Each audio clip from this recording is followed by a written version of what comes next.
Tumakas ka, Zainab. Nanginginig ang boses ni Daddy Bonoy Gonzaga habang palihim niyang iniipit ang isang lumang passbook sa palad ko. Kung mananatili ka rito, mamamatay ka. Sumunod ako sa kanya. Nagtago ako sa dilim at nasaksihan ng isang karumal-dumal na eksena na magpapabago sa buhay ko. Nakita ko mismo kung paano walang awang pinanood ng asawa kong si Rendon Labador at ng biyenan kong si Mommy Pinti na malagutan ng hininga ang matanda. Sabay flash ng mga gamot nito sa inidoro para palabasing inatake sa puso. Ang malagim na katotohanan, pinatay si Daddy Bonoy ng sarili niyang pamilya para pagtakpan ng isang malaking sindikato na sisira sa aming lahat kung mabubunyag. Isang maulan na gabi, ang padre de pamilya na si Daddy Bonoy Gonzaga ay malubhang nagkasakit. Bago siya malagutan ng hininga, palihim niyang iniabot kay Zainab ang isang lumang passbook at bumulong. Tumakas ka. Kung mananatili ka rito, mamamatay ka. Dahil sa matinding kutob, nagtago si Zainab sa labas ng bahay at naging saksi sa isang nakakapangilabot na katotohanan. Ano kaya ang lihim na iyon, Daddy Bonoy? Anong nangyayari sa inyo, Rendon?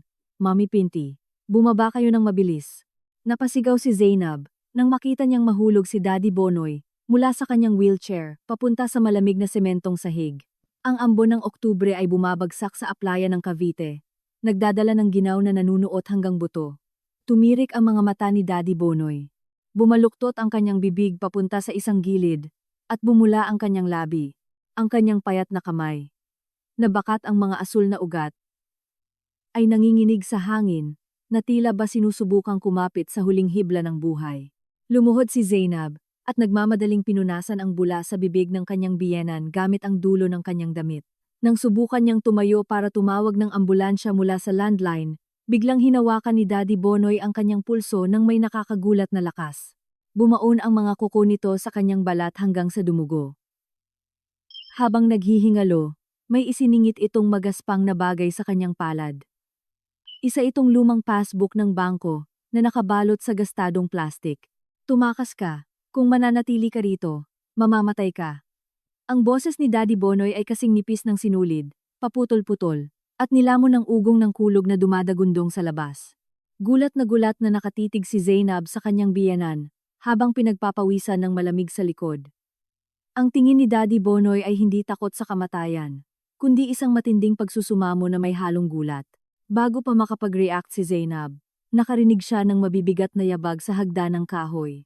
Ang kanyang asawang si Rendon Labador, at ang kanyang biyenang si Mommy Pinti Gonzaga, ay pumasok sa sala.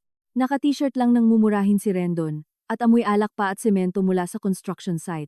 Nagmamadali namang nagsuot si Mommy Pinti ng pambahay na duster na kulay navy blue, may hawak pang kahoy na rosaryo sa pulso. Tumabi ka nga. Anong ginawa mo sa tatay mo? At nagkakaganyan siya. Sigaw ni Mommy Pinti sabay tulak ng malakas kay Zainab sa isang gilid, ipinapakita ang kawalan ng hiya sa pagtrato sa manugang. Saglit niyang tiningnan si Daddy Bonoy na naghahabol ng hininga, at saka sinigawan si Rendon. Ano pang tinutunganga mo dyan? Ilabas mo ang sasakyan. Hindi natin alam kung kailan dadating ang ambulansya sa ganitong lakas ng bagyo. Nagulat si Rendon, hinawakan sa braso si Zainab, at kinaladkad papunta sa pinto. Lumabas ka. Kukunin ko ang van, at maghahanap ng taxi, sa labas ng subdivision. Nakakaabala ka lang dito. Kusang sumara ng malakas ang mabigat na pintong kahoy sa kanyang harapan, at humampas ang malamig na ulan sa kanyang mukha. Mahigpit pa ring hawak ni Zainab ang passbook na nakatago sa ilalim ng kanyang damit. Isang masamang kutob ang nagsabi sa kanya na may mali. Masyadong malamig ang reaksyon ni na Mommy Pinti at Rendon. Walang iyakan o normal na pag-aalala ng isang pamilyang nakikitang naghihingalo ang kanilang mahal sa buhay. Imbes na maghintay sa pinto, gaya ng utos ni Rendon, umatras si Zainab. Palihim siyang nagtago sa likod ng tumpok ng mga lumang lambat na amoy, malansa sa isang sulok ng garahe. Hindi abot ng ilaw ng poste ang pwesto niya, at nilamon ng dilim ang kanyang nanginginig na maliit na katawan. Sa siwang ng bintanang salamin, ang dilaw na ilaw mula sa sala ay lumikha ng mga baluktot na anino. Pinigilan ni Zainab ang kanyang paghinga. Hindi nagsuot ng kapote si Rendon o naglabas ng van. Kalmado siyang pumunta sa kusina, kumuha ng mop, at pinunasan ang tubig na natapon ni Daddy Bonoy. Sa sofa, yumuko si Mommy Pinti, para kunin ang isang maliit na plastik na bote sa ilalim ng altar ng pamilya. Bote ito ng gamot sa maintenance ni Daddy Bonoy. Binuksan niya ang takip. Mabilis na pumasok sa banyong katabi. at flinush ang gamot sa inidoro. Nakakabingi ang tunog ng tubig. Pagbalik niya, itinapon niya ang basyong bote sa basurahan at malamig na tinitigan si Daddy Bonoy na halos hindi na gumagalaw ang dibdib. Mahigpit na tinakpan ni Zainab ang kanyang bibig para pigilan ang tili na gustong kumawala.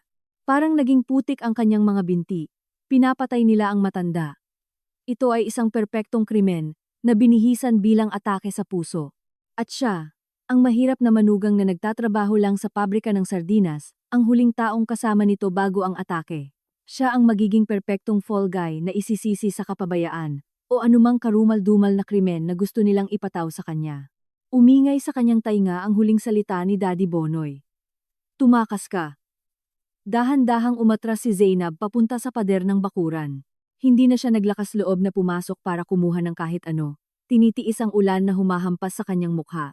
Tinalon niya ang mababang pader na tisa. Bumagsak sa isang iskinita na puno ng putik at maruming tubig, at desperadong tumakbo palayo sa makapal na dilim. Saan ka ba pupunta? Sumakay ka na sa bus. Gusto mo bang magkasakit? Pasigaw at masungit na sabi ng konduktor ng isang lumang night bus. Sinisiko si Zainab habang bumubuga ng makapal na usok ang sasakyan. Niyakap ni Zainab ang kanyang sarili, pinangingig ng lamig, at umakyat sa hagdan ng bus. Para makatakas, naglakad siya ng halos 5 kilometro sa masisikip na iskinita ng Cavite. Hindi siya pwedeng pumara ng taxi o dumaan sa mga pangunahing kalsada. Takot siyang masilawan ng ilaw ng sasakyan ang kanyang mukha. Nang makarating siya sa terminal ng bus, basang-basa siya at puno ng putik, mula binti hanggang sa kanyang puting damit. Isang tiket papunta sa pinakamalayong biyahe ngayong gabi. Parang awa niyo na, sabi ni Zainab. Nilalabas ang gusot at basang pera mula sa kanyang bulsa. Hinablot ng lalaking tadtad ng tattoo sa braso ang pera at itinuro ang pinakadulong upuan sa likod. Diretso ang biyaheng to, ng General Santos City. Kung bababa ka ng maaga, sabihan mo ako 10 minuto bago. Umandar ang bus na umaalog-alog, puno ng kulob na hangin na amoy suka, krudo, at malansang isda mula sa mga iligal na kargamento ng seafood sa ilalim ng compartment. Sumiksik si Zainab sa isang maliit at maduming upuan na nangangamoy. Saka palang bumagsak ang maiinit na luha mula sa kanyang mga mata, umaagos sa kanyang maputlang pisngi. Ilang oras pa lang ang nakakalipas. Isa siyang masunuring asawa na nagkukuwenta ng pera ng palengke para sa pamilya ng asawa niya. Nag-iipon ng bawat sentimo dahil sa utang na loob. Ngayon, isa siyang pugante na walang bagahe o kinabukasan, tanging basang damit lang ang suot at ang misteryosong passbook na iniwan ng kanyang biyenan. Naghintay siyang mamatay ang ilaw ng bus. At tanging ang malabong ilaw na lang ng poste ang pumapasok sa gasgas na bintana. Doon pa lang siya naglakas loob na ilabas ang passbook mula sa ilalim ng damit. Punit ang plastik at tumagos ang tubig ulan. Nagpapakulubot at nagpapabakat sa gilid ng mga pahina. Binuksan ni Zainab ang passbook. Walang nakasulat na halaga ng deposito. Sa loob, sa naninilaw at guhitang papel, may serye ng mga numerong nakasulat kamay, gamit ang nanginginig at nakahilig na sulat na kilalang-kilala kay Daddy Bonoy. Katabi ng mahahabang hanay ng mga numero, na tila walang sinusunod na anumang pattern, ay may mga kakaibang simbolo. Sa pinakahuling pahina, burado na ang asul na tinta, pero mababasa pa ang isang address, Castro Cannery, San Dionisio Street, General Santos City, South Cotabato. General Santos City. Paulit-ulit na bulong ni Zainab sa kanyang sarili. Narinig niya noong bata pa siya, na nagkukuwento si Daddy Bonoy tungkol sa dagat ng Mindanao, pero hindi nito kailanman nabanggit ang San Dionisio Street o anumang pabrika ng tuna. Bakit ipinagkatiwala sa kanya ang address na ito habang naghihingalo? Anong ibig sabihin ng mga numerong iyon? Niyakap ni Zainab ang kanyang mga tuhod habang kumikirot ang ulo na parang pinupukpok ng martilyo. Hindi siya pwedeng umuwi sa sarili niyang pamilya. Mga simpleng tao lang sila. Mga magsasakang nagbabanat ng buto mula araw hanggang gabi sa probinsya. Paniguradong pupunta agad sina Mommy Pinti at Rendon doon, gagawa ng iskandalo, at gagamitin ang yaman nila para takutin sila. Siguradong napansin na nila ang pagkawala niya ngayon. Si Rendon, na may mga maduduming koneksyon sa construction, at sa mga sindikato sa daungan ng Cavite, ay hindi mahihirapang magpakilos ng mga tauhan, para mahanap siya. Kailangan niyang pumunta sa lugar kung saan hinding-hindi nila siya aasahan. Kuya, pakisabihan po ako kapag nasa Jensen na tayo. Sigaw ni Zainab papunta sa unahan ng bus. Ang hilik ng mga tulog na pasahero ay nilunod ang takot sa kanyang boses. Tumakbo ang bus sa gitna ng dilim. Iniiwan ang sunod-sunuran na buhay ni Zainab at isang karumal-dumal na krimeng ibinaon sa ilalim ng malakas na bagyo. Sino ang hinahanap mo? Anong ginagawa mo ng ganitong kaaga sa lumang pabrika na to? Isang malalim na boses na may halong amoy ng tabako ang lumabas mula sa likod ng malalaking kahoy na bariles. Napatalon sa gulat si Zainab at lumingon. Isang lalaking nasa katanghaliang gulang, maitim at makintab ang balat dahil sa pawis. Ang lumapit ng walang sando, may buhat na 2 plastik na timba na puno ng kaliskis ng isda. Napaatras si Zainab sa takot. Dumating siya sa Jensan ng madaling araw. Pagkatapos magtanong sa mga nagtitinda sa palengke at maglakad sa isang maalikabok na kalsada malapit sa daungan, nahanap niya rin ang Castro Cannery. Hindi ito isang modernong pabrika, kundi mga sira-sirang gusali na may kinakalawang na yero, delikadong nakatayo mismo sa gilid ng dagat. Hinahanap ko po si Kuya Kim Atienza. Nanliit ang mga mata ng lalaki, ibinaba ang mga timba, na gumawa ng malakas na tunog, at naupo sa isang gasgas na upuang plastik. Ako si Kim Atienza. Sino ang nagpadala sa'yo? Maniningil ka ba ng utang o naghahanap ng trabaho? Walang komportableng trabaho o malaking sweldo rito, kaya huwag mo nang sayangin ang oras mo. Huminga ng malalim si Zainab. Sinusubukang lunukin ang pait na umaakyat sa kanyang lalamunan. Lumapit siya at maingat na inilabas ang nakaplastik na passbook mula sa bulsa. Binuksan niya sa huling pahina kung nasaan ang sulat ni Daddy Bonoy at ipinatong sa kahoy na lamesa. Ako po si Zainab Harake. Manugang po ako ni Daddy Bonoy Gonzaga mula sa Cavite. Sabi niya po bago siya mamatay na hanapin ko kayo.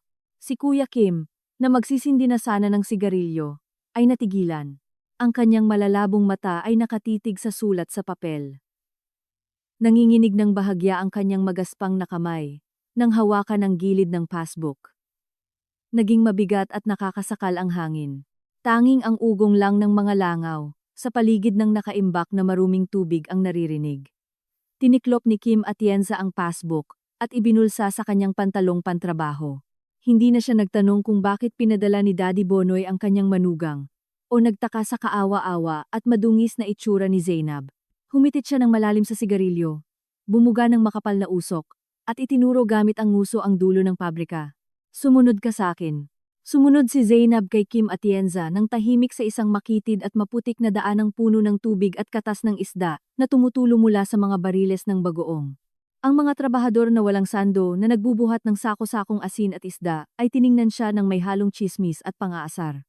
Huminto si Kim Atienza sa harap ng isang maliit na kubo, nagawa sa pinagtagpi-tagping kahoy at sirang yero, delikadong nakatayo mismo sa gilid ng dagat. Pumasok ka dyan at bantayan mo tong mga bariles ng isda. May 3 beses kang libreng kain sa kantinang pabrika. Wala akong pera pampasweldo sa iyo araw-araw. Kaya sa ngayon, dyan ka muna at titingnan natin.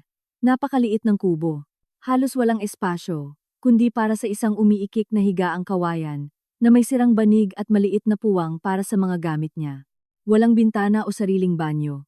At ang hangin mula sa dagat ay pumapasok sa mga siwang ng bulok na kahoy, dala ang nakakasulasok na amoy ng tambakan ng mga tira-tirang isda sa tabi. Pero para sa isang puganteng walang ni isang kusing, ang isang malinis at maayos na kwarto ay isang karangyaan na hindi niya abot. Tumango si Zainab at humiga ng bagsak ang buong katawan sa matigas na banig. Binaliwala niya ang mga gutom na lamok na umaaligid sa kanyang tainga. Ipinikit ang kanyang mga mata, at sinubukang sanayin ang sarili na huminga sa mabigat na hangin ng Jensan.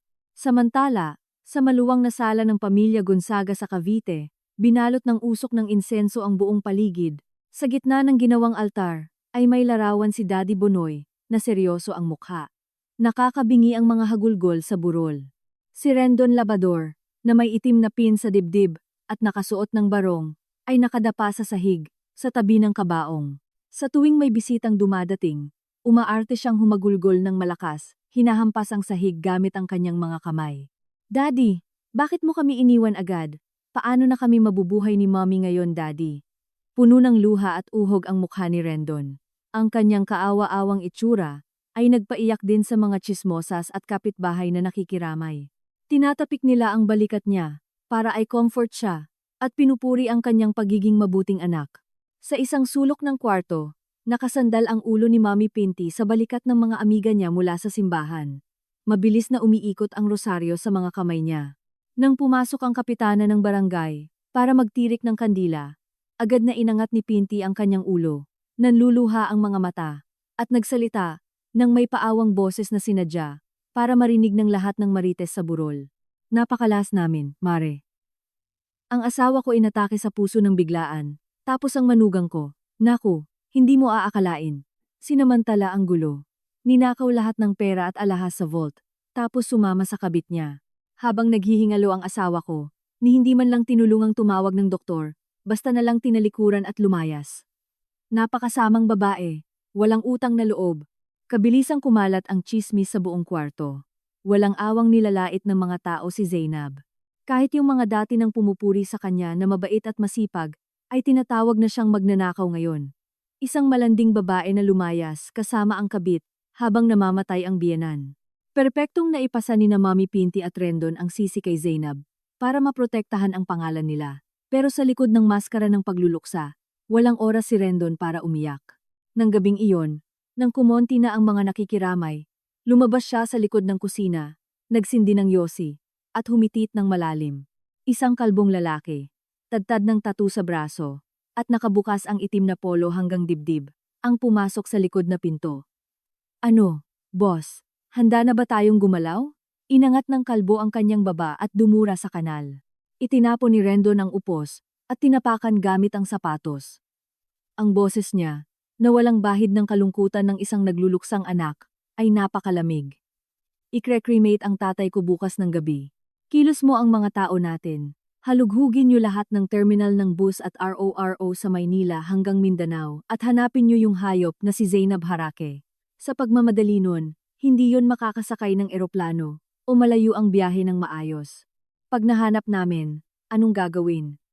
Tanong ng kalbo. Kunin niyo lahat ng dala niya. Nagnit-ngit ang mga ngipin ni Rendon.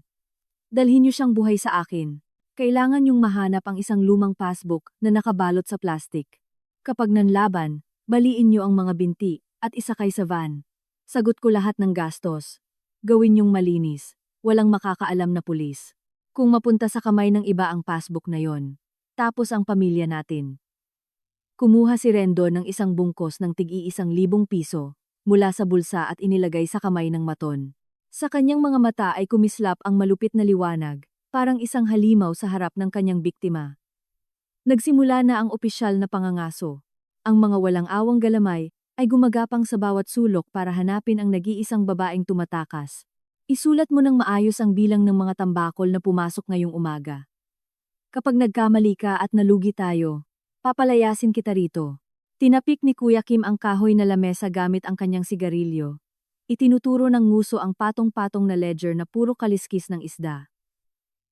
Tumango si Zainab at yumuko sa ibabaw ng mga gusot na papel. Ilang araw na siyang nagtatrabaho ng walang pahinga mula madaling araw hanggang gabi. Hindi siya pinagbuhat ni Kuya Kim ng mabibigat na sako ng asin o pinahalo ng bagoong, dahil hindi raw yun kaya ng lakas ng isang babae. Sa halip, inatasan siya nitong mag-record ng pang-araw-araw na labas at pasok ng isda sa pabrika. Bilang kapalit sa kanyang pakikisama, tumatanggap si Zainab ng 3 simpleng kain at bubong, sa sira-sirang kubo na umiikik, sa bawat pag-ihip ng malakas na hangin mula sa dagat. Ang mga gabi sa Jensan ay kasing dilim ng bibig ng aso, at ang mga trabahador, na pagod sa buong araw na trabaho, ay humihilik sa mga higaan sa labas ng mga kubo. Ang kanilang hilik ay sumasabay sa bulong ng mga alon, lumilikha ng isang malungkot na musika. Si Zainab, nakaupo sa umiikik na higaan ng kanyang kubo, ay nagsindi ng isang maliit na gasera. Maingat niyang inilabas ang passbook ni Daddy Bonoy, mula sa ilalim ng kanyang unan. Sa loob ng ilang araw, ang imahe ng kanyang biyena na nakatirik ang mata, at naghihingalo, ay patuloy na bumabagabag sa kanya, tuwing pipikit siya. Sa ilalim ng dilaw na ilaw ng gasera, sinuri ni Zainab ang mga tabinging numero. Sa unang tingin, aakalain ng sinuman na bank account numbers ito o combination ng vault. Pero ang kanyang instinto na nahasa sa loob ng maraming taon, bilang taga-kuwenta ng pamilya ay nagsasabi ng iba. Hindi ito mga deposito. Isinulat niya ulit ang bawat hanay ng numero ng patayo sa isang kwaderno. Laging nagsisimula sa malaking halaga ang unang hanay. Sinusundan ng mga letrang hindi maintindihan gaya ng LP at CS. Ang pangalawang hanay ay mga petsa noong nakaraang taon, At ang pangatlo ay serya ng mga nakasalungguhit na numero. Kumunot ang noo ni Zainab. Tinatapik ang sirang banig gamit ang dulo ng kanyang ballpen. Ang LP ay malamang. Lason.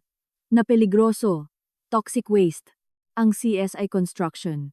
Ang unang piraso ng puzzle ay nabuo sa isip niya nang may nakakatakot na linaw. Ang kumpanya ng construction ng kanyang asawang si Rendon ay isang front.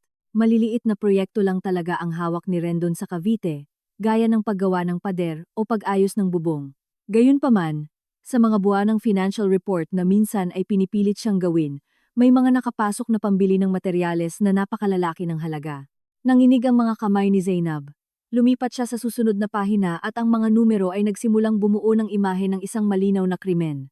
Ang matalinong si Daddy Bonoy, kahit nakaratay sa kanyang kama, ay tahimik na binabantayan at nire-record ang lahat ng kahina-hinalang transaksyon ng kanyang asawa at anak.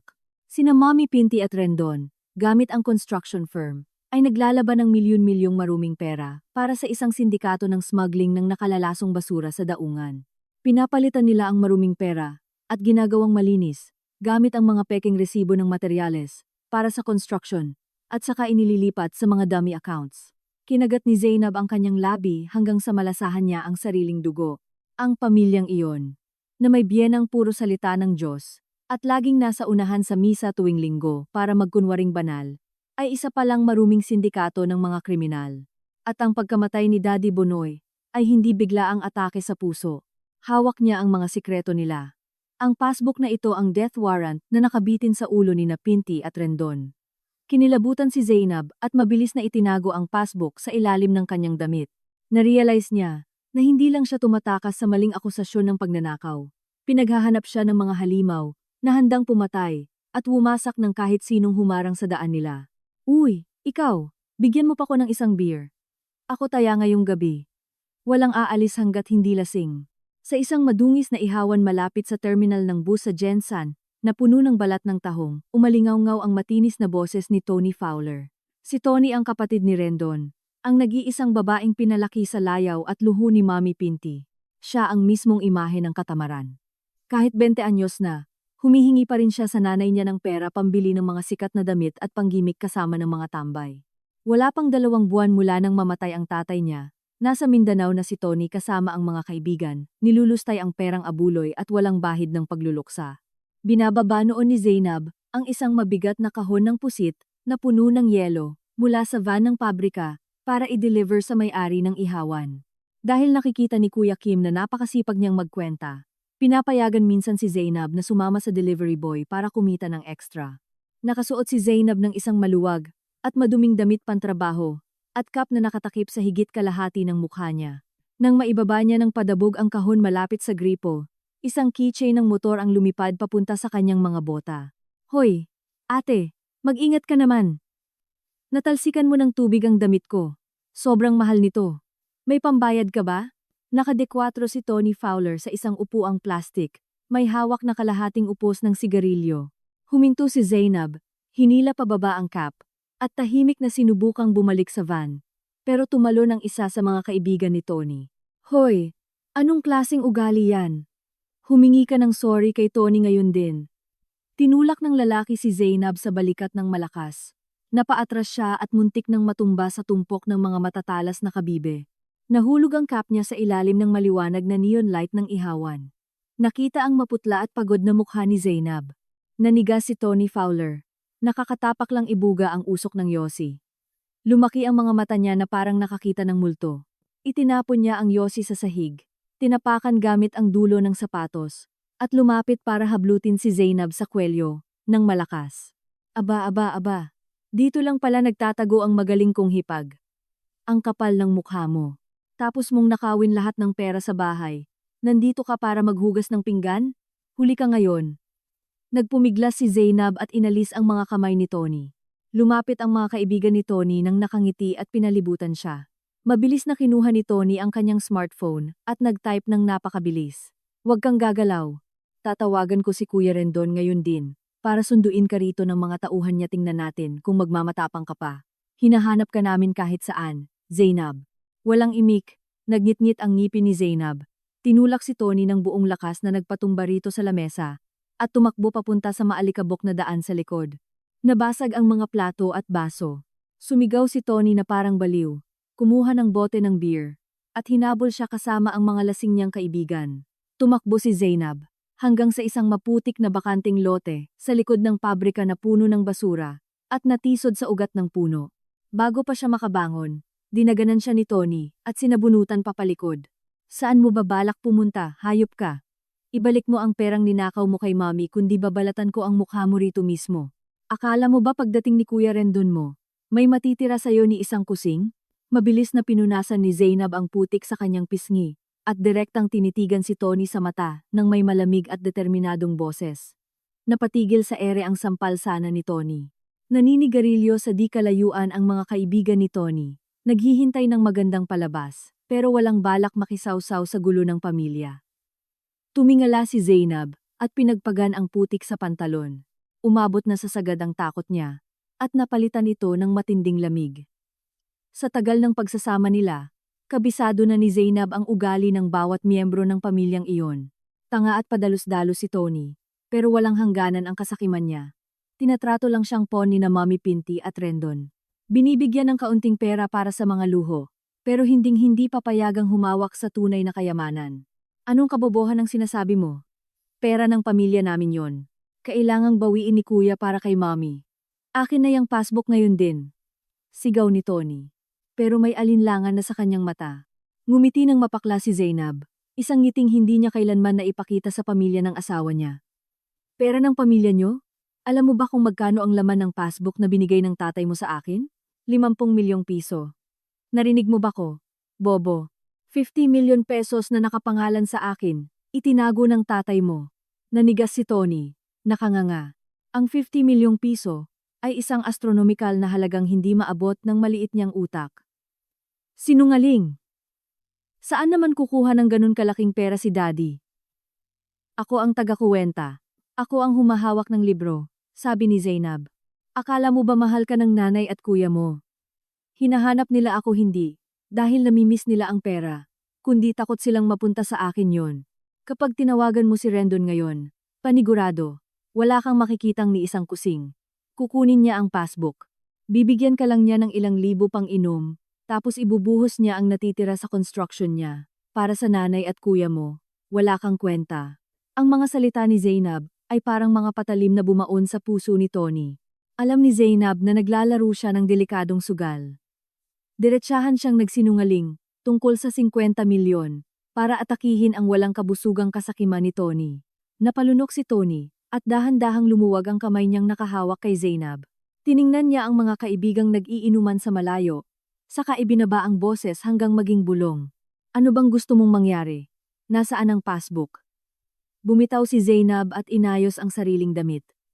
Lumapit siya ng kalahating hakbang at tinitigan ang pabagubagong hipag. Nakapangalan ng passbook sa tatay mo, kaya naka-freeze ang account sa bangko. Kahit hawak ko, wala akong magagawa.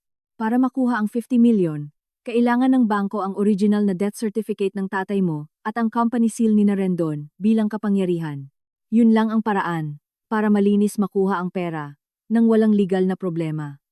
Huminto si Zainab, pinagmamasdan ang pagbabago ng mukha ni Tony at saka binitawan ang pangwakas na pain. Gawa tayo ng deal. Umuwi ka sa Cavite. Hanapin mo sa sikretong drawer sa opisina ni Rendon ang death certificate at company seal at dalhin mo sa akin. Ako na bahala sa papeles. Kukunin ko ang pera at bibigyan kita ng 20 milyong piso agad-agad. Sa perang yon, pwede kang pumunta sa Amerika, Europa, o kahit saan mo gusto at magbuhay reyna habang buhay. Hindi mo na kailangang manghingi pa sa kanila kailanman. Kinain ng kasakiman ang natitirang katinuan ni Tony. Ang salitang 25 milyong piso ay umalingaw-ngaw sa tainga niya at kumislap ang mga mata niya na parang gutom na alitap-tap. Dinilaan niya ang labi. Tiningnan si Zainab sa huling pagkakataon at tumango. Sa madilim na oras na iyon, isang diablikong kasunduan ang nabuo. Ang bayolenteng hipag ay naging makapangyarihang kakampi ng inosenteng inaakusahan. Buksan mo yung drawer sa ibabang kaliwa. Huwag mong masyadong lakasan ang ilaw, baka makita sa labas. Mula sa maliit na kubo sa Jensan, ang mababang boses ni Zainab ay lumabas sa speaker ng isang murang cellphone. Nakatitig si Zainab, sa naglalag na video call. Sa kabilang linya, si Tony, na nanginginig ang kamay, ay iniilawan ng opisina ni Rendon sa Cavite. Amoy tabako ang buong kwarto. Saktong 2:00 ng madaling araw. Sumakay ng bus si Tony pabalik sa Cavite, nang gabing iyon at palihim na pumasok gamit ang sariling susi. Ang bahay ay tahimik na parang sementeryo. Buwisit, nakakandado, nilak ni Kuya Rendon. Di mabuksan. Reklamo ni Tony sa kabilang linya. Nakagat niya ang labi at pilit hinila ang hawakang bakal. Gamitin mo yung nail file sa bag mo. Ipasok mo sa susian at ikutin. Dahan-dahan lang, tanga. Pagalit na bulong ni Zainab mula sa kabilang screen. Ang kasinungalingan tungkol sa company seal at death certificate ay isa lang bitag. Gusto talaga ni Zainab na mahanap ni Tony ang red leather ledger na laging kinakandado ni Rendon. Yon ang pinaka-ebidensya ang talaan ng money laundering na tumutugma sa misteryosong numero ni Daddy Bonoy. Pawis na pawis si Tony. Ipinasok ang bakal sa susian at sa pilitang inikot. Nakarinig ng malakas na click at bumukas ang drawer. Pero sa kasamaang palad, dahil sa sobrang lakas ng puwersa, isang glass trophy sa ibabaw ng lamesa ang nahulog at nabasag sa sahig. Binasag ng matalim na tunog ang katahimikan ng gabi. Shit! Lagot ako. Zainab. Naiyak na bulong ni Tony. Sa kabilang screen, malinaw na narinig ni Zainab ang kaladkad ng tsinelas mula sa kwarto ni Mommy Pinti sa ibaba, nagmamadaling umaakyat ng hagdan. Sino yan? Sigaw ng matinis at galit na boses ng babae. Magtago ka sa aparador sa sulok. Bilis! Tumikom ka at huwag kang huminga ng malakas. Utos ni Zainab. Agad na nag-mute ng mikropono para hindi marinig sa kabila. Umuga ng malakas ang kamera, habang nagmamadaling sumiksik si Tony sa plywood na aparador na amoy mothballs. Isinara niya ang pinto, nag-iwan lang ng maliit na siwang. Bumukas ng malakas ang pinto ng opisina, at nakakasilaw na ilaw ng fluorescent ang pumasok sa siwang. Sa limitadong paningin ng phone ni Tony, nakita ni Zainab ang ibaba ng kulay violet na pajama ni Pinti na pabalik-balik. Pero hindi nag-iisa si Pinti. Isang lalaki na may itim na sapatos ang pumasok kasunod niya. Baka hangin lang ang naghulog niyan. Sinong gagong papasok dito ng ganitong oras? Ginulat mo ko, sabi ng isang lalaki, malalim, paos, at iritado. Inilapit ni Zainab ang tainga, sa speaker. Hindi pamilyar ang boses, hindi kay Rendon, at hindi rin sa mga mato na pumunta sa burol. Bumuntong hininga si Pinti, at tinapik ang kanyang hita. Mabuti ng maniguro, boss siyan. Mas mainam na yung sigurado. Ang hayop na Zainab na yun ay naglaho kasama ng passbook ng asawa ko, at kahit nagpakalat na ng tao si Rendon sa lahat ng terminal, hindi pa rin nila siya nahahanap. Patay na nga ang asawa ko, pero nasa kamay pa rin niya ang buhay natin. Sa dilim ng aparador, mahigpit na tinakpan ni Tony ang bibig niya, hanggang sa bumaon ang mga kuko niya sa sariling balat at dumugo. Ang lalaking tinawag ni Pinti na Boss Sian, ay si Sian Gaza. Narinig na ni Tony ang pangalang iyon. Mula pagkabata tuwing nag-aaway ang mga magulang niya, at may nababasag na gamit, pero hindi niya pa kailanman nakita ang mukha nito. Gaga, bulyaw ni Sian.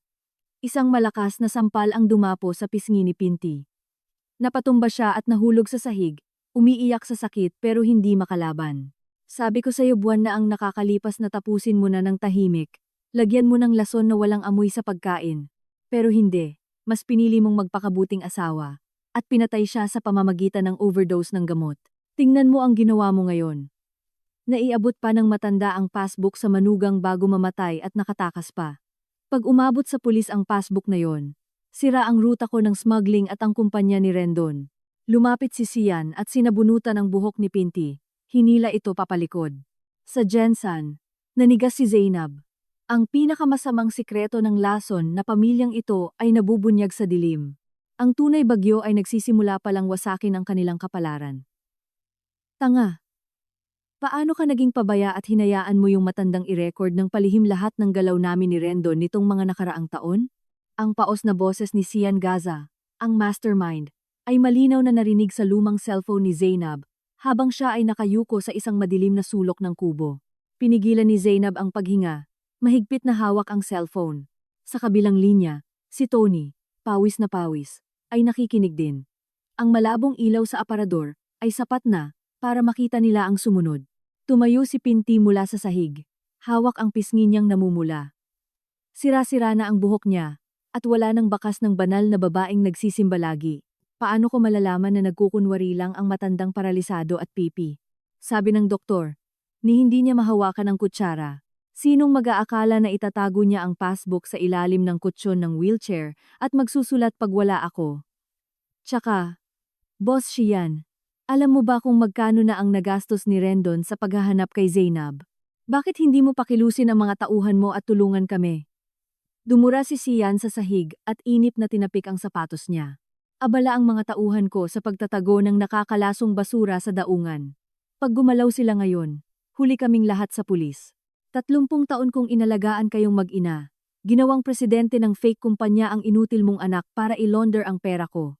Tapos ibibigay mo lang ang ebidensya sa manugang mo? Kapag ibinigay niya sa awtoridad yon, ikaw, ako, at ang bastardo nating anak ay mabubulok sa kulungan. Sa kabilang linya, si Zainab ay nakaramdam din ng matinding pagkabigla. Ang bastardo nating anak. Ang mga salitang ito ay parang martilyo na dumurog sa mga alaalang nakilala ni Zainab. Hindi tunay na anak ni Daddy Bonoy si Rendon. Ang maruming relasyon ni Pinti at ng big-time smuggler na ito ay nagsimula na 30 taon na ang nakakaraan.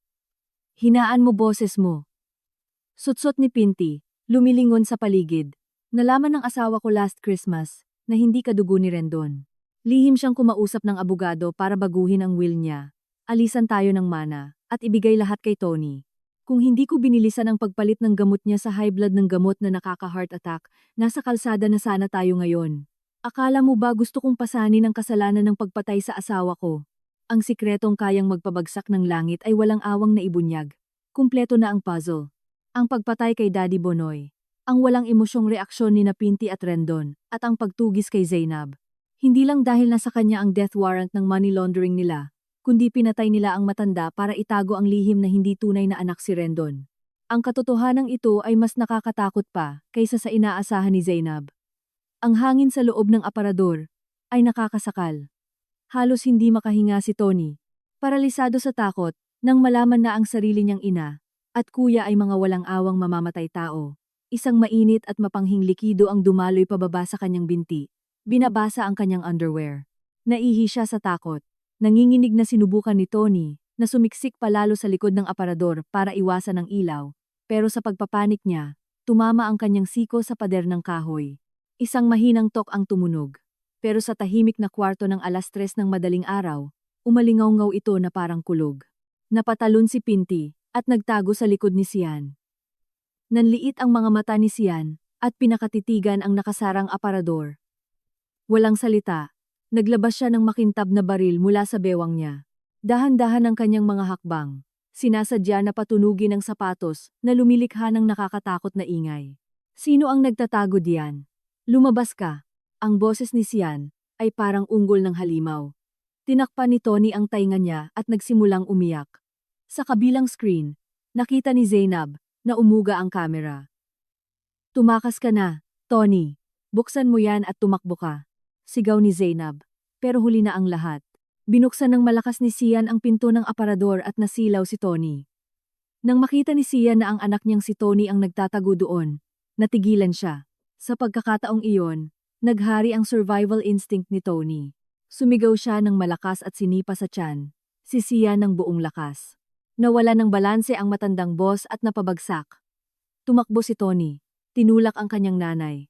At nagtatakbo pababa ng hagdan papunta sa dilim at ulan. Huliin niyo yung malanding yan. Narinig niya lahat. Sigaw ni Sian mula sa taas. Sinipa ni Tony ang pinto sa likod at nawala sa maputik na iskinita. Sa kabilang linya, umikot ang kamera at namatay. Nabitawan ni Tony ang phone sa pagtakas. Ang huling narinig ni Zainab ay ang pagkabasag ng salamin ng phone. Putol ang signal at si Zainab, gulat na gulat, ay napaluwag ang kamay. Ang telepono ay dumulas mula sa kanyang palad at bumagsak sa kahoy na sahig nang may malakas na tunog. Napabagsak siya sa isang sulok ng kubo, basang-basa ng pawis ang kanyang damit, nabuko na si Tony. Siguradong titingnan agad nila ang call log ng basag na phone ni Tony o susubukang i-recover ang data nito. Isang veteranong kriminal, si Boss Shian. Hindi magtatagal bago niya malaman na ang unknown number na nakausap ni Tony ay nanggaling sa isang cell tower sa General Santos City, Naamoy na ng mga lobo ang dugo. Pupunta sila para kunin siya. Dito sa maliit na pabrika ng sardinas. Wala nang matatakbuhan si Zainab. Nagsimula na ang countdown para sa paghaharap na buhay o kamatayan ng nakataya. Pagsikat pa lang ng araw. Nagmamadaling hinanap ni Zainab si Kuya Kim Atienza. Isang makapal na hamog na amoy dagat ang umaangat mula sa tubig hanggang sa kanyang baywang. Inieksamin noon ni Kuya Kim ang mga bariles ng bagoong sa malawak na bakuran. Nang makita ang namumutlang mukha ni Zainab, itinigil niya ang kanyang ginagawa at naglabas ng isang nangingitim na kawayang tubo mula sa kanyang sinturon. Ano bang nangyari sa'yo? Bakit kasing putla ng papel ang mukha mo? Nakakita ka ba ng multo kagabi? Umupo si Kuya Kim sa mga lumot-lumot na hakbang na ladrilyo. Sinindihan ang kanyang tubo gamit ang posporo at humitit ng malalim. Hindi na nag-atubili si Zainab. Lumunok siya at ikinuwento ang lahat ng nakita at narinig niya noong nakaraang gabi sa pamamagitan ng video call. Ang pagpatay kay Daddy Bonoy, ang passbook na naglalaman ng mga record, ang sikreto ng pagkatao ni Rendon, at higit sa lahat, ang pangalan ng lalaking kumokontrol sa lahat mula sa dilim. Sian Gaza ang pangalan niya. Boss Sian ang tawag ni Mommy Pinty sa kanya. Siya ang may hawak ng malakihang smuggling ng nakakalasong basura sa daungan. Pagkarinig sa mga salita ni Zainab, biglang natigilan si Kuya Kim na kasalukuyang nagbubuga ng usok ng kanyang tubo. Nanlaki ang kanyang mga mata saglit at pagkatapos ay dumilim. Nanginginig ang kanyang magaspang na kamay. Mahigpit na hawak ang tubo, kaya't pumuti ang kanyang mga buko. Sabi mo Sian Gaza ang pangalan. Nag-i-smuggle ng basura sa Cavite. At may mahabang peklat sa leeg, kasing laki ng hintuturo, na umaabot hanggang balikat? Hinanap ni Zainab sa kanyang alaala.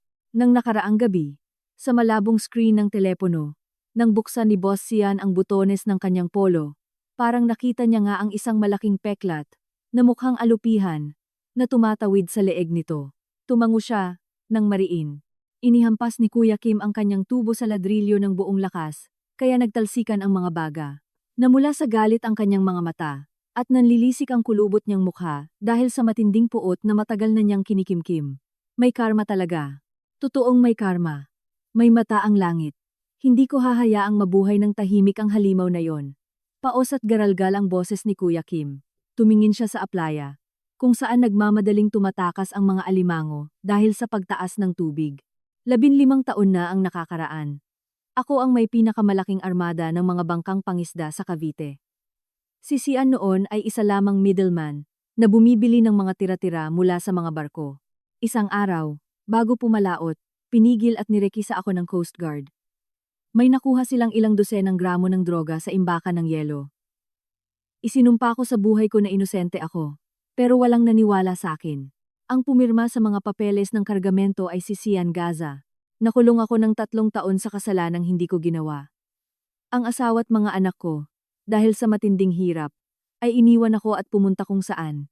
Nang makalaya ako, napadpad ako rito sa Jensan, ginamit ang kakarampot na ipon para bilhin itong lumang pabrika ng sardinas, at nagtago na ako rito simula noon. Humarap si Kuya Kim kay Zainab. Wala na sa kanyang mga mata ang lamig, at pagwawalang bahala, tulad noong unang araw, kundi ang pagkakaisa ng mga taong magkasamang isinadlak sa sulok. Ang biyenan mo, si Daddy Bonoy. Minsan niya akong binilhan ng isang platong pagkain, nang halos mamatay ako sa gutom sa terminal. Ngayong pinatay siya ng walang kalaban-laban, at sangkot pa ang mortal kong kaaway. Hindi mo na kailangang tumakas pa, Ineng. Ang pagtakas sa mga lobong yan ay walang mareresolba. Tutulungan kita. Gagawa tayo ng bitag, at papipigain natin sa kanila ang lahat ng krimen nila. Napuno ng luha ang mga mata ni Zainab. Sa madilim at mabahong daungang iyon, nahanap niya rin sa wakas ang isang sandalan at kakampi para simulan ang giyera. Nababaligtad sa lahat. Lumipas ang 2 linggo na walang balita. Sa maluwang at bakanting bahay sa Cavite, parang isang hayop sa hawla si Rendon.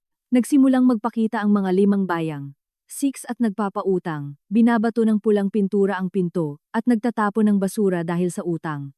Nahinto ang smuggling business ni Boss Sian dahil sa presyon mula sa pulisya at naputol ang pagpasok ng pera kay Rendon. Mas kailangan ni Rendon ng pera ngayon higit kailanman para mapanatili ang yabang at imahe bilang negosyante at para mabayaran ang kanyang mga utang. Nakaupo sa mahanging kubo sa Jensan, Kalmadong hiniram ni Zainab ang telepono ni Kuya Kim at tinawagan ng isang dating kakilala. Ang head ng warehouse sa Daungan ay isang taong tumanggap na ng maraming suhol mula kay Zainab noong siya pa ang taga-kuwenta at nag-aayos ng mga papeles sa customs. Baon ito sa utang sa sugal, kaya gagawin nito ang lahat para sa pera. Boss, kailangan kong igawa mo ako ng isang set ng mga peking papeles ng kargamento, yung perpekto. Ang laman ay 10 container ng mga scrap na industrial copper wire na nakuha sa mga pabrika, nagkakahalaga ng nasa 50 milyong piso. Ang mga papeles sa customs, mga quality certificate, at mga bill of lading ay kailangang may pulang selyo lahat. Magkano aabutin? Ipapadala ko agad ang kalahati. Yung natitira kapag nakuha ko na ng personal. Ang perang naipon ni Zainab mula sa mga taon ng kanyang pag-aasawa ay sapat na para pondohan ito. Likas na sa kanya ang pagiging metikulosa. Inutusan ni Zainab ang head ng warehouse na manipulahin ang mga technical specs at gumawa ng perpektong butas sa mga dokumento ng customs. Para magmukhang na-hold ang kargamento dahil sa mga technical procedure at kailangang ibenta ng mabilisan sa ikatlong bahagi lang ng tunay na halaga nito. Nang matapos at maipadala na ang mga peking papeles papuntang Gensan, sinimulan na ni Zainab ang pangalawang yugto. Kilalang-kilala niya ang mga pangunahing kliyente ni Rendon sa industriya ng basura. Pinakiusapan niya ang head ng warehouse na ikalat ang chismis sa industriya, na may napakagandang kargamento na na-hold sa Daungan, at naghahanap sila ng babayad ng buo in cash sa loob ng 3 araw. Ang pangako ng doble o tripling kita pag binenta ulit sa mga pabrika ay nagpakalat sa matamis na chismis na ito sa buong network ng mga middleman habang nagiinuman sa negosyo. At natural na umabot ito sa pandinig ni Rendon. Para sa isang taong lulun sa utang, ang isang negosyong may ganitong kalaking tubo ay parang isang salbabidang nahulog mula sa langit. Alam ni Zainab na mangmang ang asawa niya pagdating sa mga papeles. Palagi itong umaasa sa kanya para sa mga clearance document. Ang alam lang nito ay tumingin sa kikitain. Ang walang kabusugan nitong kasakiman at ang presyo ng mga utang ay tuluyang bubulag sa pag-iisip nito. Si Kuya Kim, na nakaupo sa pintuan habang nagtatahi ng lambat, ay napaisip nang makita niyang nilalagay ni Zainab ang mga peking papeles sa isang sobre.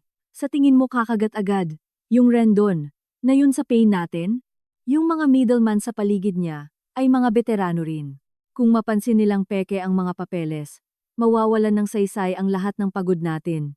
Habang isinasara ang sobre, ngumiti ng malamig si Zainab. Wala nang bakas sa mga mata niya ang mahina, at sunod-sunurang babae noon. Hindi mapapansin ng mga middleman. Ginamit ko mismong butas sa batas na ginagamit nila sa smuggling. Uhaw na uhaw si Rendon ngayon. Hindi niya ito sasabihin kay Boss Xian para masolo niya ang negosyo. Gagawa siya ng paraan. Isasangla niya ang bahay para makakuha ng 50 million in cash para sa middleman. Nailapag na natin ang pain. Ang kailangan na lang nating gawin ay maghintay na pumasok ang mga isda sa bitag at magkainan sila. Kuya Kim, ngayon pa lang nagsisimula ang totoong laro. Ma, tingnan mo. 50 milyon in cash sa loob ng 3 araw. Sa isang linggo, maibebenta natin sa pabrika at kikita tayo ng hindi bababa sa 20 milyon. Ito na ang pagkakataon natin para makawala sa mga utang na to. Inihampas ni Rendon ang isang makapal na patong ng papeles sa glass table. Ilang gabi na siyang walang tulog, tinatakasan ng mga maton na naniningil ng utang kaya't namumula ang kanyang mga mata. Uminom siya ng kapeng barako, at napuno ng usok ng yosi ang sala. Maingat na kinuha ni Mommy Pinty ang mga papeles, ang mga selyo ng customs at ang mga malinaw na pirma sa bill of lading na nagpapatunay sa kalidad ng mga tanso ay nakakasilaw sa kanyang mga mata. Si Pinty, na mula pa pagkabata ay isang oportunistang negosyante, ay nakaramdam ng pagbabalik ng kanyang pagiging sakim, na nanaig sa kanyang likas na pagdududa.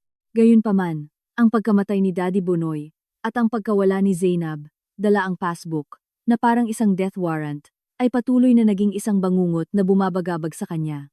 Pero, saan naman tayo kukuha ng ganyang kalaking pera ngayon? Block na si Boss Xian. Nire-raid na ng pulisya ang mga bodega ng basura sa Daungan, at naputol na ang daloy ng pera sa kumpanya. Kahapon humingi ako ng pera sa kanya. Muntik pa niya akong murahin. Itinapon ni Rendon ang abo ng sigarilyo sa sahig. Yumuko ng bahagya paharap at sinabing may mababa at determinadong boses. Kung maghihintay tayo sa pera ni Xian, mamamatay tayo sa gutom. Gagawin ko ito sa sarili kong middleman, nang hindi niya nalalaman. Isipin mo, Ma. Ilang taon tayong naging tuta niya. Nilalaba ang pera niya, kapalit ng mga tira-tira.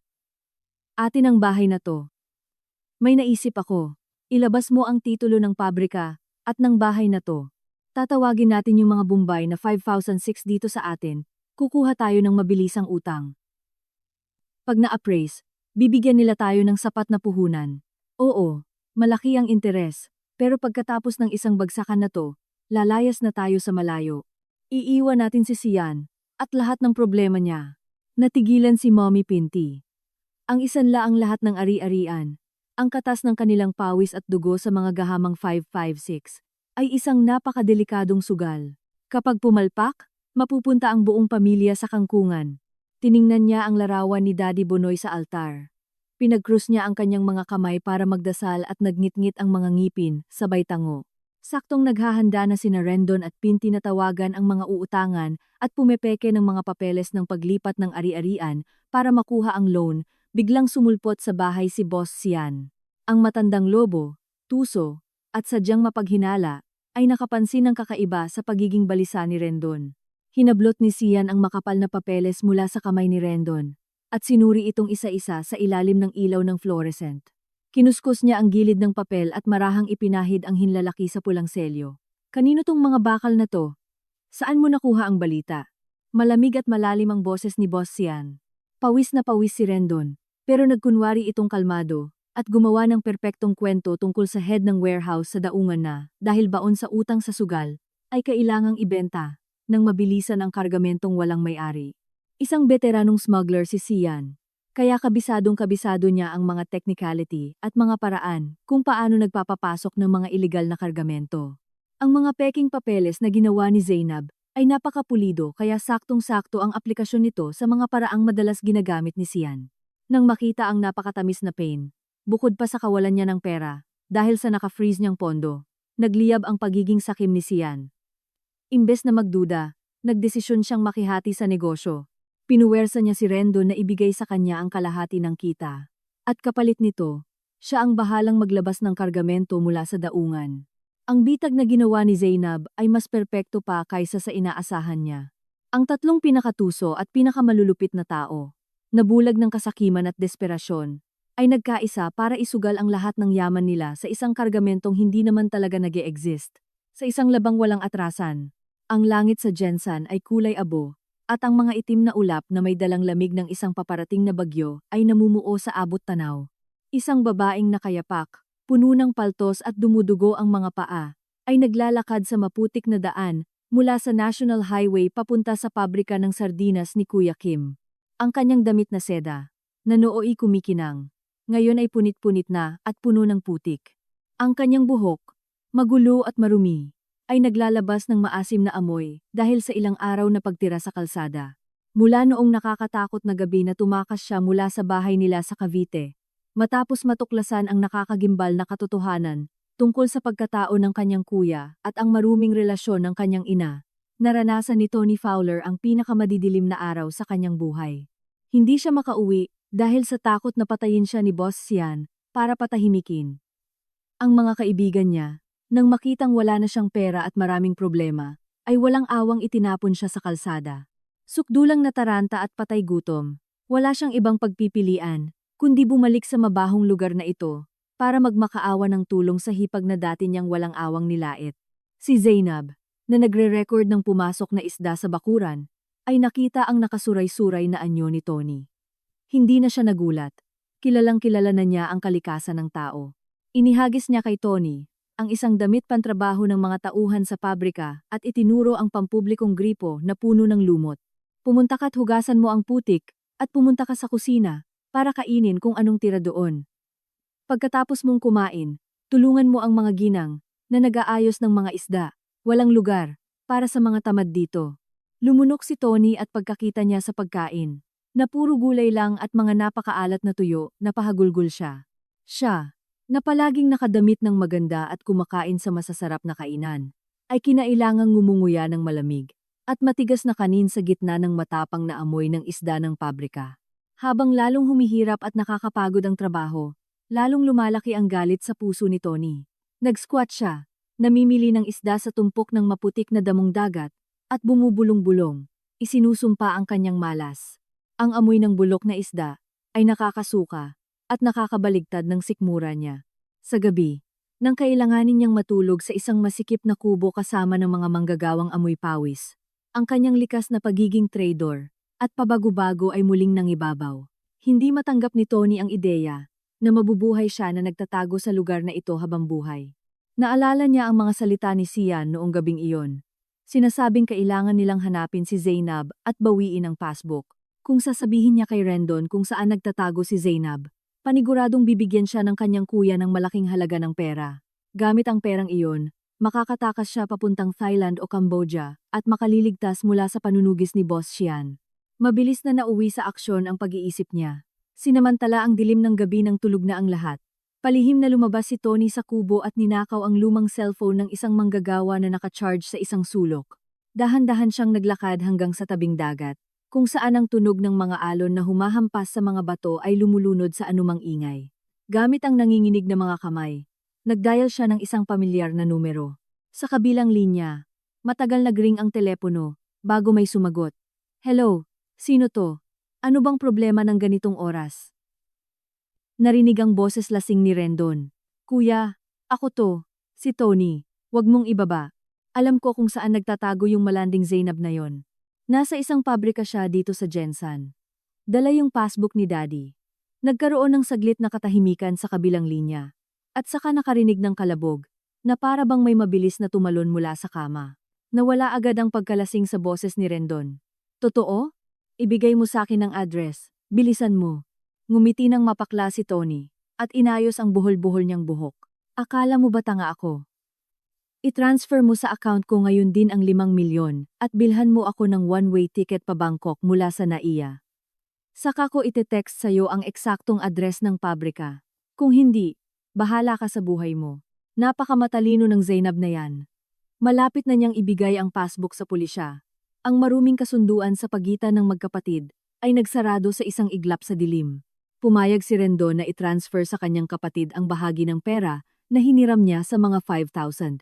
Nang matanggap niya ang text notification na pumasok na ang pera sa account niya, ngumiti ng tagumpay si Tony. Nagpadala siya ng maikling text message at itinapon ang cellphone ng manggagawa sa madilim na tubig. Naglaho siya sa kadiliman.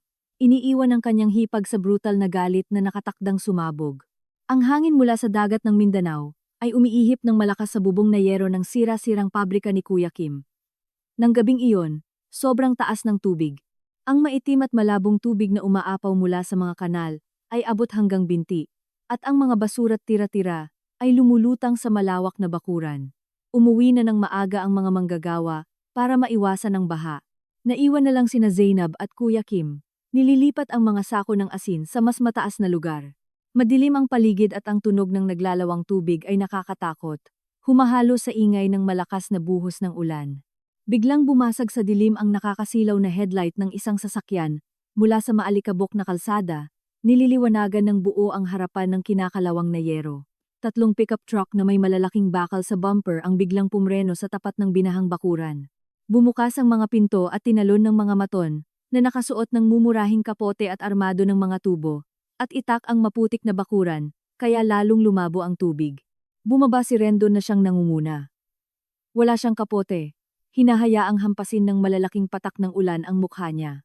Mukha siyang pagod na may malalalim na eye bags. Pero nanggagaling sa kanya ang isang pamatay na galit. Bago pa siya tuluyang sumugal sa pekeng kargamento, dinala muna ni Rendon ang mga bayarang maton para tapusin na ng tuluyan ang problema sa passbook. "Hanapin niyo ang babaeng yan. Halughugin niyo bawat sulok," sigaw ni Rendon. Sumugod ang mga maton na parang mga baliw. Sinisira ang lahat ng madaanan. Nabasag ang mga plastik na timba, at natapon ang mga bagoong na ginagawa pa lang. Humalo sa tubig baha, at lumikha ng isang nakakasulasok na amoy. Dahan-dahang na-corner sina Zainab at Kuya Kim sa isang lumang kahoy na bodega sa tabi ng kanal. Nandoon ang mga pinakalumang bariles ng pamburo. Masikip at madilim ang espasyo. Si Kuya Kim, hawak ng mahigpit ang isang kinakalawang na tubong bakal, ay pumunta sa harap ni Zainab para protektahan siya. Sinipa ang plywood na pinto ng bodega at bumukas. Pumasok si Rendon na may dalang tubo sa kamay. Ginalugad ng mga mata niya ang pagitan ng malalaking bariles At sa wakas ay huminto sa madilim na sulok kung saan nagtatago si Zainab. Punyeta kang babae ka. May lakas ka pa pala ng loob, na tumakas hanggang sa mabahong sulok na to. Alam mo ba kung magkano na ang nagastos ko sa paghahanap sa'yo? Ibigay mo sa akin ang passbook ng tatay ko at palalampasin ko ang buhay mo. Kung hindi, puputol-putulin kita ngayong gabi, at itatapon kita sa ilog para kainin ka ng mga isda. Hinampas ni Rendo ng tubo ang isa sa mga kahoy na bariles. Pumwesto sa pinto ang mga tauhan niya para harangan ang anumang daraanan palabas. Hindi nakaramdam ng takot si Zainab. Bahagya siyang ngumiti. Ipinasok ang kamay sa bulsa ng kanyang jacket at pinindot ang button ng isang maliit na remote. Isang inayos na portable speaker na tinago ni Kuya Kim sa biga ng bodega ang nagsimulang maglabas ng maingay na tunog. Malabo ang recording at maingay, pero bawat salita ay naririnig ng napakalinaw na wumawasak sa mabigat na tensyon sa hangin. Sabi ko sa'yo buwan na ang nakakalipas na tapusin mo na ng tahimik, lagyan mo ng lason sa pagkain. Ang malalim at malupit na boses ni Boss Shen ay umalingaw-ngaw sa maliit na espasyo. Nanigas si Rendon na nakabitin sa hangin ang hawak niyang tubo. Nagkatinginan ang mga maton. Nalilito. Binabayaran sila para maningil at manakit, pero ayaw nilang masangkot sa pampamilyang pagpatay ng kanilang amo. Nagpatuloy ang recording. Inilalantad ang pinakamaruruming sikreto sa gitna ng ulan. Sira ang ruta ko ng smuggling, at ang kumpanya ni Rendon. At pagkatapos, ang pinakamamatay na linya, mula sa matinis na boses ni Mami Pinti, ay humampas sa eardrums ni Rendon. Nalaman ng asawa ko last Christmas, na hindi kadugo ni Rendon. Kung hindi ko binilisan ang pagpalit ng gamot niya sa high blood ng gamot na nakaka-heart attack, nasa kalsada na sana tayo ngayon. Nanigas na parang bato ang katawan ni Rendon. Sa pamumula ng kanyang mga mata, ang malupit na katotohanan ay humampas sa ulo niya parang martilyo, dinudurog ang kanyang pekeng pagmamalaki bilang panganay at lehitimong tagapagmana ng pamilya. Nahulog ang tubo mula sa kanyang mga kamay, lumagapak sa maputik na sahig. Napaatras siya ng 2 hakbang, napahawak sa ulo gamit ang 2 kamay, at bumulong ng walang katuturan. Hindi. Kasinungalingan to. Minanipula niyo ang boses para lokohin ako. Sumigaw na parang sugatang halimaw si Rendon. Kinuha ang isang plastik na timba sa tabi at inihampas ng malakas sa kahoy na dingding. Ang lahat ng itinayo niya ang titulo bilang respetadong negosyante. Ang lubos na kapangyarihan sa bahay sa Cavite. Ang lehitimong karapatan sa mana. Ang yaman ni Daddy Bonoy. Ang lahat pala ay isang malaking komedya at kasinungalingan. Wala siyang iba kundi ang maruming bunga ng pangangaliwa. Isang kasangkapang minamanipula para maglaban ng maruming pera. Ang pinakamalaki niyang kalaban ay hindi ang manugang na nasa harap niya ngayon, kundi ang sarili niyang ina na nagkukunwaring debotong Katoliko, at ang lalaking laging tumatapik sa balikat niya, at tinatawag siyang inaanak. Nagsimulang magbulungan, at umatras ang mga maton na kasama niya. Ang boss nila ay humitit ng malalim sa sigarilyo niya, at dumura. Masyadong madumi itong problema niyo sa pamilya, hindi ako makikisawsaw.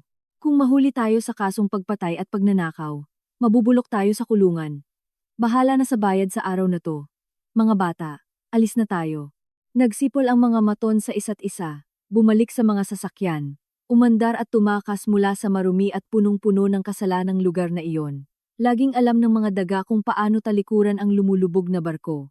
Sa bodega, tanging ang tunog ng tubig na lang ang naiwan. Sinamantala ni Zainab, na si Rendon ay nawawala na sa katinuan na kaluhod sa maputik na tubig, umiiyak at pinupunit, ang sariling damit sumenyas siya kay Kuya Kim. Silang dalawa, na punong-puno ng mga peklat ng buhay, ay tahimik na dumaan sa siwang sa pagitan ng 2 malalaking bariles ng bagoong. Sa likod ng bodega, may isang nakatagong kanal, na dumidiretso sa ilog. Dahil sa high tide, umabot ang tubig hanggang sa bubong ng kanal, at umiikot ang itim at malabong tubig. Walang pag-aalinlangan, lumusong sina Zainab at Kuya Kim sa malamig na tubig. Lumubog sila, pinigil ang paghinga, at gumapang sa ilalim ng kanal na puno ng matatalas na kabibe ng talaba. Ang nakakasulasok na amoy ay sumusunog sa kanilang ilong, pero ang matinding kagustuhang mabuhay ay nanaig sa anumang takot. Nakatakas sila papunta sa masukal na talahiban, sa ilalim ng madilim na gabi sa Jensan, iniiwan ang wasak na pabrika. Sa bakante at ulilang bodega, nakasubsob ang mukha ni Rendon sa putik. Ang mga luha, uhog, at ulan ay naghalo sa isang maalat na lasa. Pinagsusuntok niya ang maputik na sahig. Ang bitag ng 50 milyong pisong kargamento na inilatag ni Zainab ay naghihintay pa rin sa kanya. Kinabukasan, babalik ang mga 5 sa pinto niya para bawiin ang bahay. Formal nang nawasak ang mundo ni Rendon Labrador. Putang ina kang babae ka, bumaba ka rito ngayon din. Sigaw ng baliw na si Rendon. Paulit-ulit na sinisipa ang pinto ng kwarto sa second floor nang makauwi sa Cavite. Natanggal ang pinto mula sa bisagra. Pumasok siyang tumatakbo sa kwarto, at bago pa makapag-react si Mommy Pinty, hinablot niya ng marahas ang gulo-gulo nitong buhok, at kinaladkad, mula sa malambot na kama, papunta sa malamig na sementadong sahig. Sumigaw ng kaawa-awa si Pinty. At desperadong kinalmot ang mga braso ni Rendon. Baliw ka na ba? Rendon, nanay mo ko, nagdudroga ka ba? Ang kapal ng mukha mong saktan ako. Nanay? Akala mo ba hindi ko malalaman? Kumabit ka sa demonyong si Sian. Niloko mo si Daddy, at ginawa mo akong bastardo. Pinatay mo siya, at ibinintang kay Zainab. Ikaw ang nagdala sa akin, sa impyernong to. Sigaw ni Rendon, dumura sa sahig, saktong malapit sa mukha ni Pinty. Pula ang kanyang mga mata na parang sa isang demonyo. Sa loob ng maraming taon, naglakad siya ng nakataas ang noo, punong-puno ng yabang bilang panganay at lehitimong tagapagmana ng pamilya. Ngayon, ang lahat ng iyon ay basura na lamang. Hindi lang asawa at ama ang nawala sa kanya, pati ang sarili niyang pagkatao.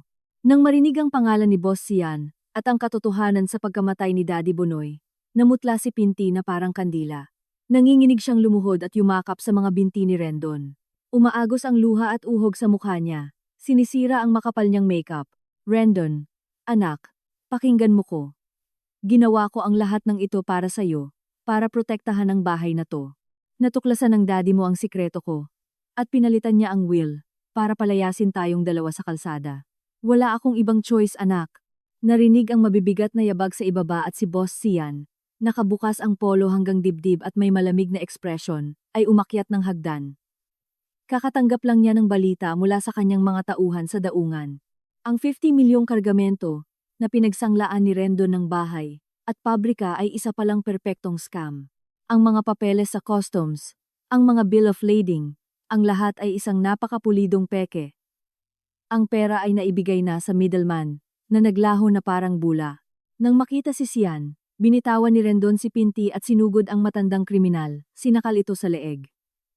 Manipulator ka. Ginamit mo rin ang nanay ko at ginamit mo ko para ilaba ang pera mo. Ibalik mo sa akin ang pera.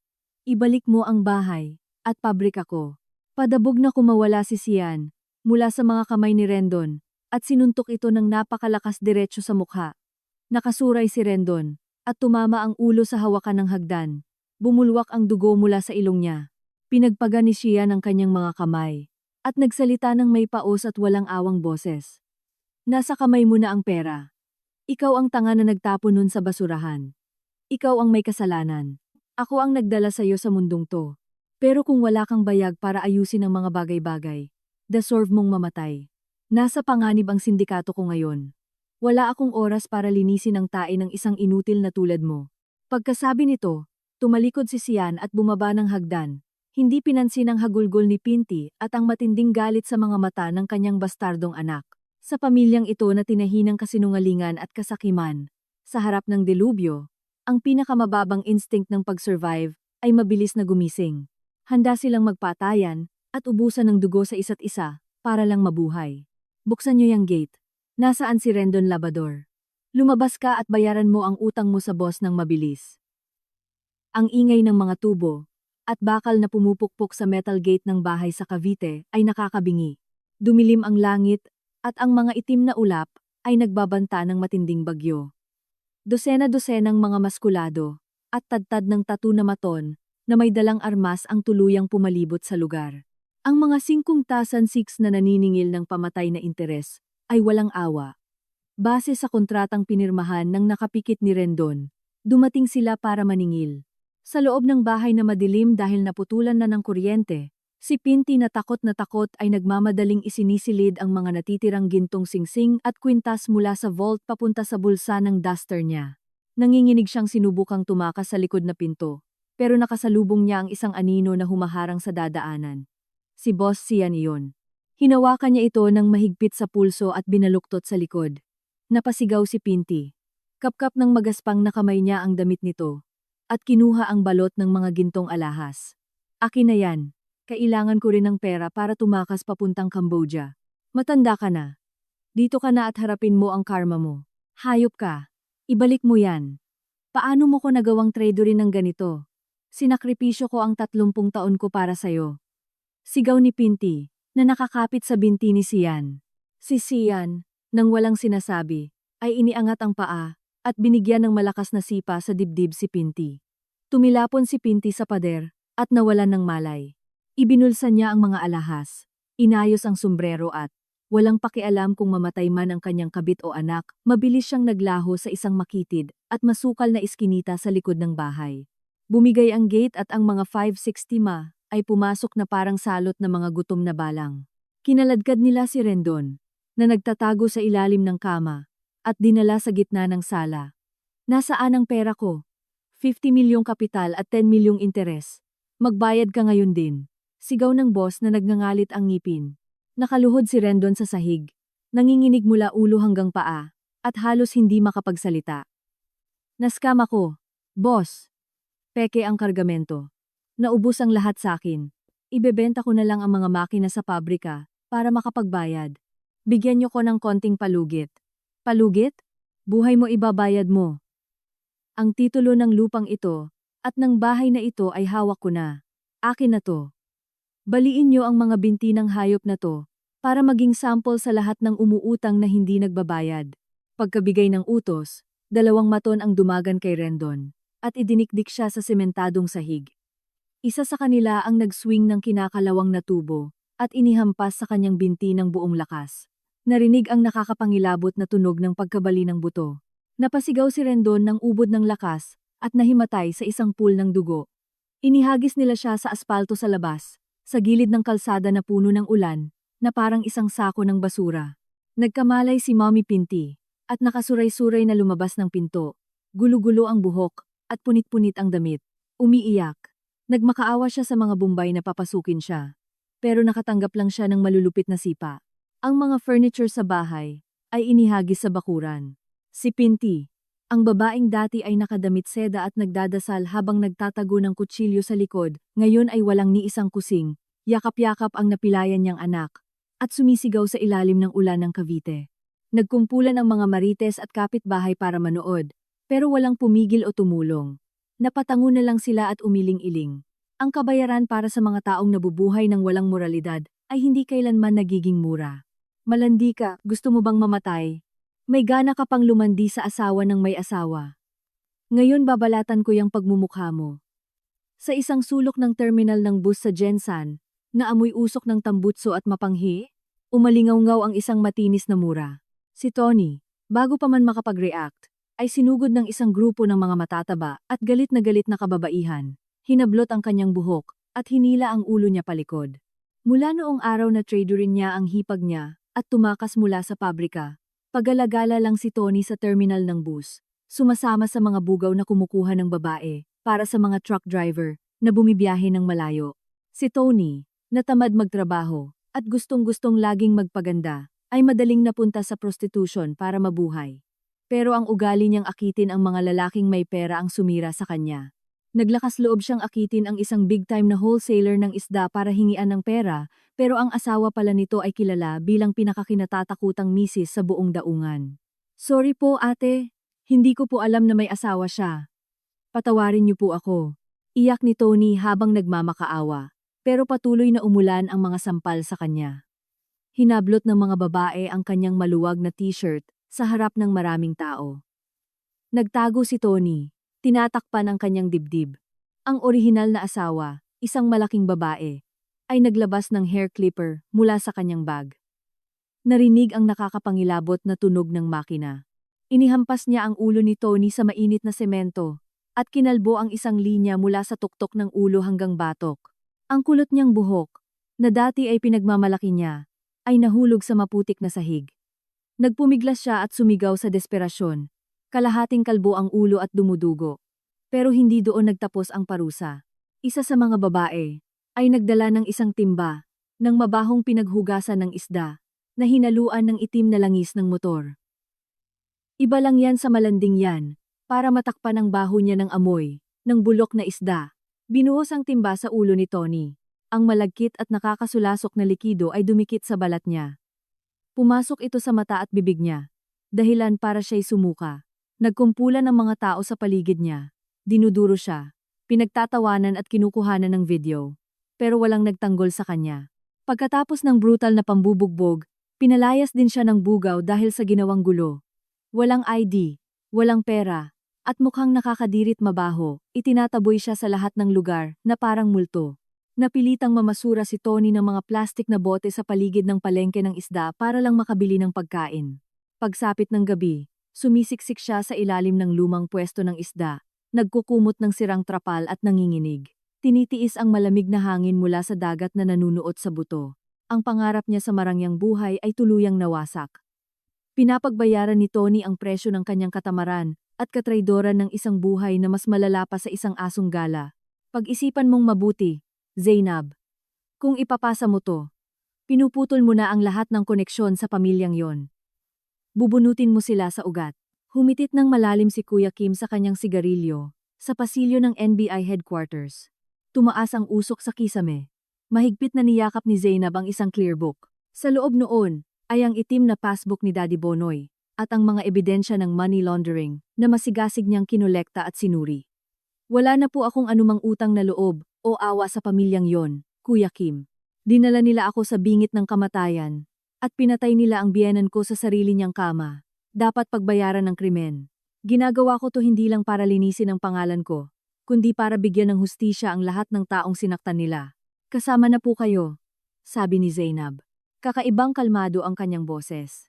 Ang imahe ng mahina at sunod-sunurang manugang mula sa probinsya ay tuluyan ng naglaho.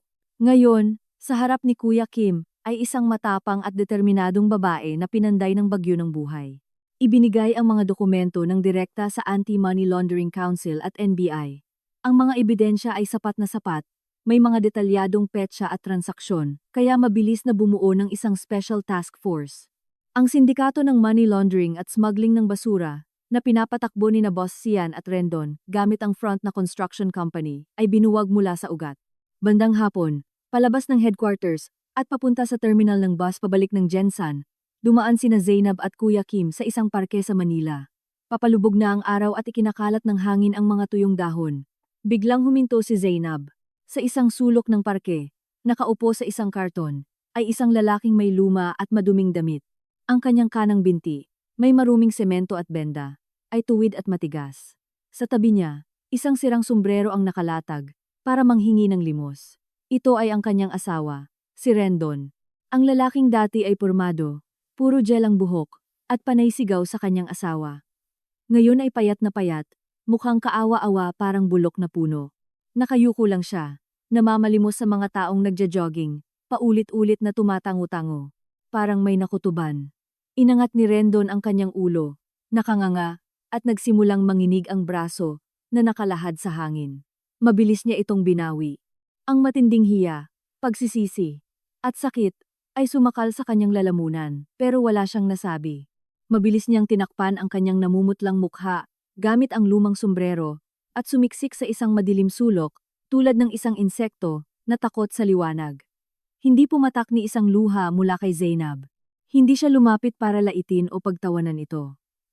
Pinanood lang niya ang lumpong lalaking yon, nang may sobrang lamig at kawalan ng pakialam, na parang nakatingin lang sa isang tumpok ng basura sa kalsada. Tapos na ang lahat ng galit. Ang gulong ng karma ay walang awang dumurog sa mga taong may puso ng halimaw. Tumalikod si Zainab, at kasama si Kuya Kim ay naglakad, nang may mabibigat at determinadong hakbang papunta sa terminal ng bus, iniiwan ng tuluyan ang kanyang madilim na nakaraan. Ang maalat na hangin mula sa dagat ay umiihip, nililinis ang maduming hangin ng Cavite. Wala akong pakialam sa barko. Isilid mo ko sa imbakan, sa bariles, kahit saan, pero kailangan kong makaalis dito ngayong gabi din. Sigaw ni Sian, sinasakal sa leeg ang malaking kapitan ng barko, na naninigarilyo sa daungan. Humuhuni ang hangin, dala ang amoy ng asin at gasolina. Wala nang natira sa kinatatakutang boss ng smuggling. Punit na ang polo niya, puno ng putik ang mukha, at mahigpit na hawak sa isang kamay ang nakabalot na mga alahas na ninakaw niya kay Pinti. Kumawala ang kapitan mula sa kamay ni Xian at dumura sa tubig sa daungan. Ba't nagmamadali ka? Pag nagbayad ka, isasakay kita. 2 gold bars para sa illegal na biyahe. Dadalhin kita sa buoy sa gitna ng dagat. At may malaking barkong susundo sa'yo doon. Walang may paki sa problema mo rito. Nagngit-ngit ang mga ngipin ni Xian. Binuksan ang isang itim na canvas at naglabas ng 2 mabibigat na gold bar at ibinato sa lalaki. Simula nang madiskubre ng pulisya ang money laundering, agad na pinutol ng mga opisyal na protektor ng smuggling ang koneksyon nila para protektahan ang sarili. Wanted na si Xian. Isa na lang siyang abandonadong galamay. Alam niya na kapag nahuli siya ng pulisya at kinanta niya ang buong sindikato, hindi siya mapapatawad ng mga amo niya. Sa mundo ng underworld, may inilabas ng shoot-to-kill order para patahimikin siya. Ang tanging daan palabas ay ang pagtakas sa pamamagitan ng dagat sa gabi. Bigla na lang, sa kabilang banda ng maalikabok na daan papuntang daungan, mula sa isang madilim na talahiban, 3 malalakas na ilaw ng flashlight ang direktang tumutok sa mukha ni Xian. Ang kapitan, nang maramdaman ang panganib, ay mabilis na umatras at naglaho sakay ng maliit niyang bangka sa gitna ng dilim, sa pagitan ng mga malalaking barkong nakaangkla. Ayun siya. Hulihin niyo. Narinig ang isang paos na sigaw. Nabigla si Xian. Na-realize niya na ang mga paparating ay ang mga hitman na pinadala ng mga dati niyang business partner. Walang oras mag-isip, niyakap niya ang balot ng ginto, tumalikod, at tumakbo ng desperado patungo sa matutulis na bato na pumapasok sa dagat. Ang langit ay kasing itim ng uling, at ang mga alon ay humahampas sa bangin, lumilikha ng puting bula. Hinihingal si Xian, nakasuray-suray na naglalakad sa mga madudulas at lumot-lumot na bato. Nasa likod na niya mismo ang mga humahabol. Ang tunog ng mga yabag at mga itak na humahampas sa bato na naglalabas ng spark ay nagpapabilis ng husto sa tibok ng puso ni Xian. Diyan ka na lang, gago! Dead end na yan. Tatalon ka na lang at magiging pagkain ng pating. Sigaw ng boss ng mga hitman, isang tadtad-tatu na lalaki, habang ikinakampay ang makintab niyang itak. Umatras si Xian hanggang sa gilid ng bangin. Sa ibaba, umiikot ang malalakas at galit na alon, at umiihip ng napakalamig ang hangin. Sa pagkakataong iyon ng matinding takot, ang dulo ng kanyang madulas na sapatos ay tumapak sa isang basang bato at nawalan siya ng balanse. Inunat niya ang kanyang mga braso paharap para kumapit sa kahit ano, pero hangin lang ang nahawakan niya.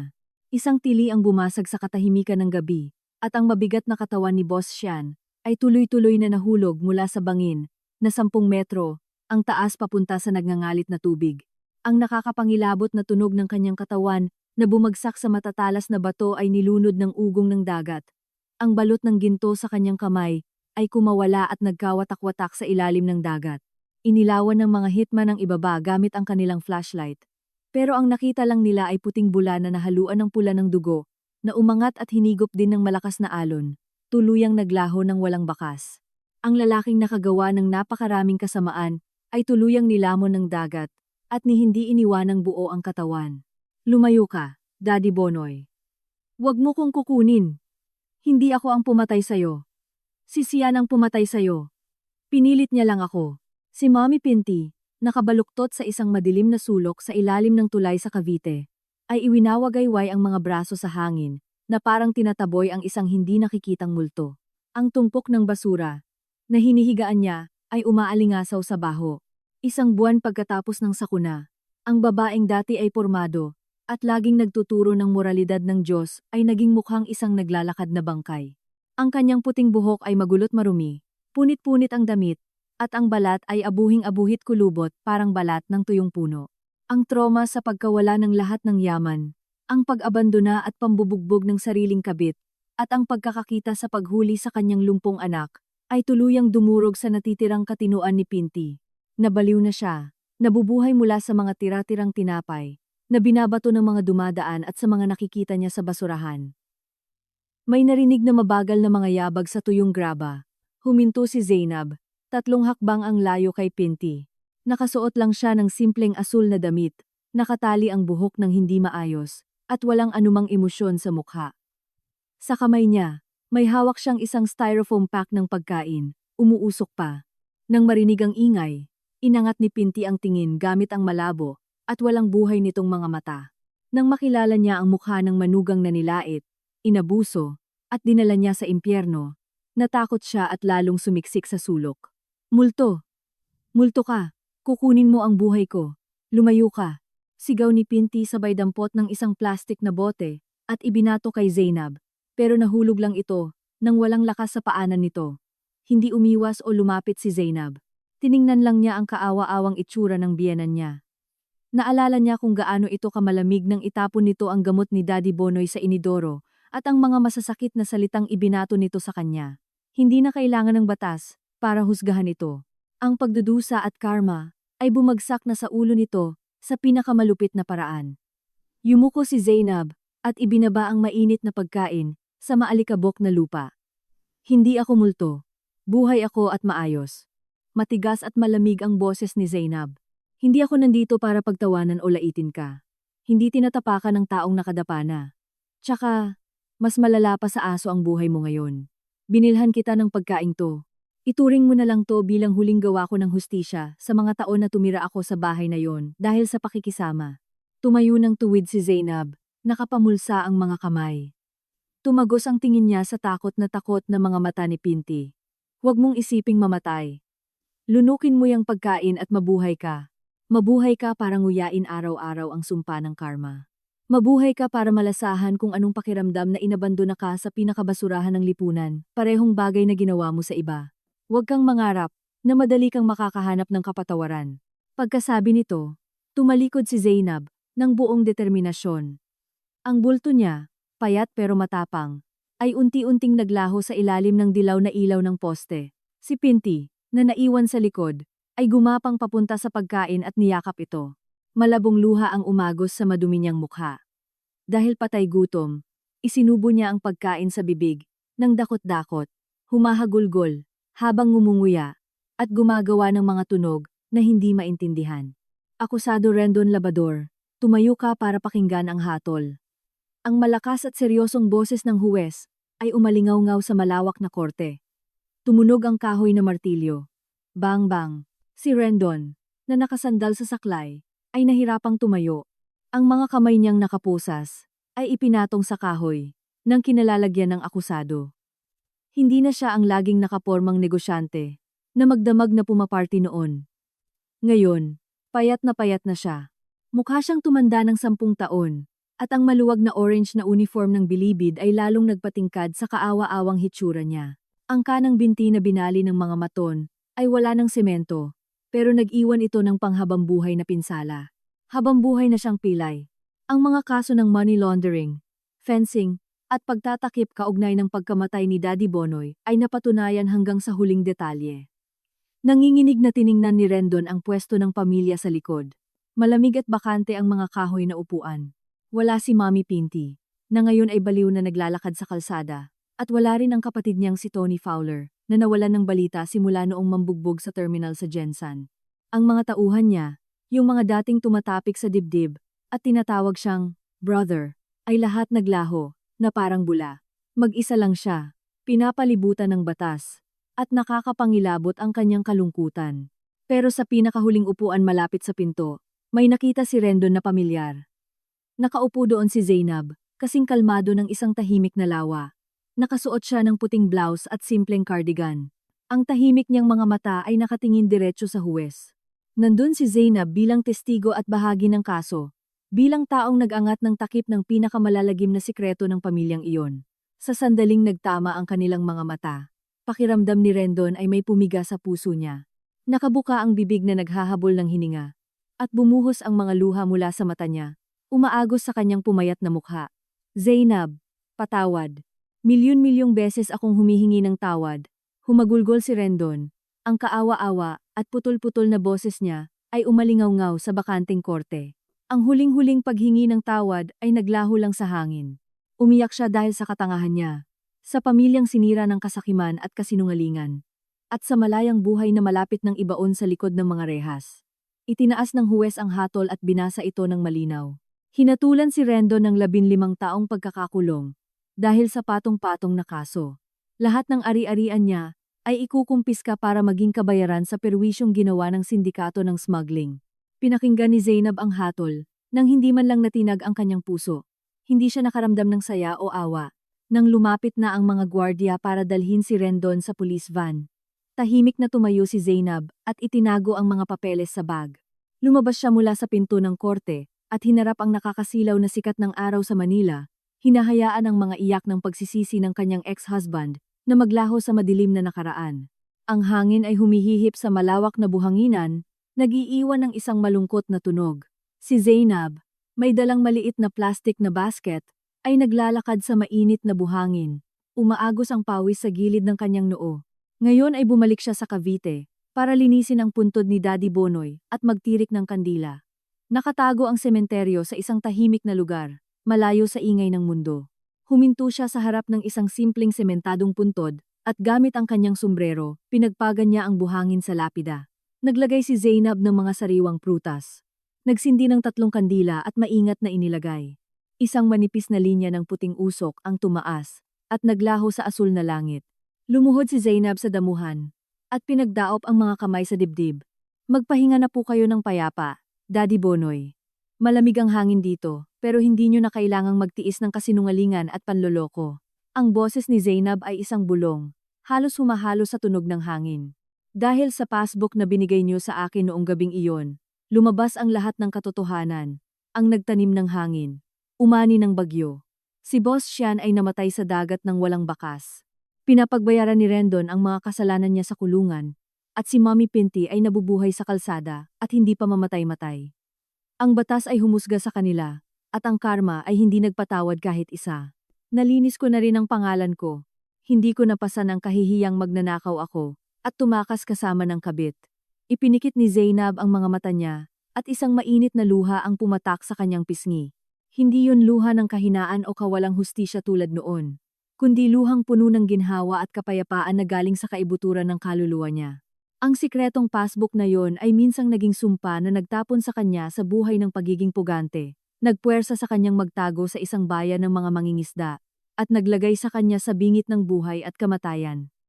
Pero ito rin ang nagsilbing master key, para pabagsakin ang madilim na puwersa ng bulok na pamilyang iyon, at mabawi niya ang dangal at integridad bilang tao. Idinilat niya ang kanyang mga mata, at tiningnan ang mapulang apoy ng nakasinding kandila. Ang lahat ng kahihiyan at luha, mula sa mga taong siya'y isang sunod-sunurang manugang dahil sa utang na loob, ay tuluyan ng nasunog. Tumayo si Zainab at pinagpagan ang buhangin sa pantalon. Nagbigay siya ng huling paggalang kay Daddy Bonoy, tumalikod, at naglakad palayo. Ang night bus ay umaalog na umandar palabas ng terminal ng Cavite. Dinadala si Zainab pabalik sa dagat ng Gensan. Wala nang multo ng nakaraan doon. Tanging ang pabrika lang kung saan hinihintay siya ni Kuya Kim para magkwenta at magsimula ng malinis na trabaho gamit ang sariling mga kamay at isip. Sa labas ng bintana, ang mapulang araw ay dahan-dahang lumulubog sa linya ng dagat. Ang mga huling sinag ng araw ay nagbigay liwanag sa maaliwalas na mukha ni Zainab ng isang mainit na kinang. Ang madilim na biyahe ay natapos na. Bukas, ang araw ay muling sisikat, bago at maliwanag, para silayan ng isang buhay na ganap na malaya, at may dangal na pinaghirapan niya mula sa pinakamalalim na putik. Ineng, tingnan mo nga ulit, yung sales report na yung buwan. Tawag ng tawag. Yung mga kliyente sa Manila, nagmamadali. Pero yung mga bagoong sa batch na to, medyo madilim. Hindi ko pa pwede ipak. Pumasok si Kuya Kim sa preskong opisina, na may bubong na yero, na ipinatayo nila sa tabi ng pabrika. Pinupunasan ng pawis sa noo gamit ang isang bimpo. Ang pamilyar na amoy ng asin at pinaburong isda ay kumakapit sa bawat sulok ng kanyang damit trabahador. Inalis ni Zainab ang tingin mula sa computer screen. Inayos ang salamin niya at kinuha ang patong ng papeles kay Kuya Kim nang nakangiti. Wag po kayong mag-alala, Kuya Kim. Sasabihan ko yung mga tauhan na haluin ng mabuti ang mga bariles at wag magmadali sa pagpiga ng isda. Kinausap ko kahapon yung distributor. Sabi niya, dahil sa quality ng primera klaseng produkto natin, maghihintay pa sila ng 10 araw kung kailangan. Kahit medyo malate tayo, ang quality pa rin dapat ang unahin natin. Hindi tayo makikipagkompetensya sa dami, sa mga naglalakihang pabrika. Nang marinig ang malinaw na paliwanag ni Zainab, isang ngiti ang gumuhit sa kulubot na mukha ni Kuya Kim. Pagkatapos ng nakakatakot na gabi ng wasakin ng mga mato ng pabrika, malapit nang mauwi sa wala ang lahat. Pero si Zainab ang nanguna, gamit ang kalmadong pag-iisip ng isang accountant na sanay na sa lahat ng klase ng pandaraya itinupi niya ang kanyang manggas at ibinangon muli ang wasak na negosyong ito mula sa abo.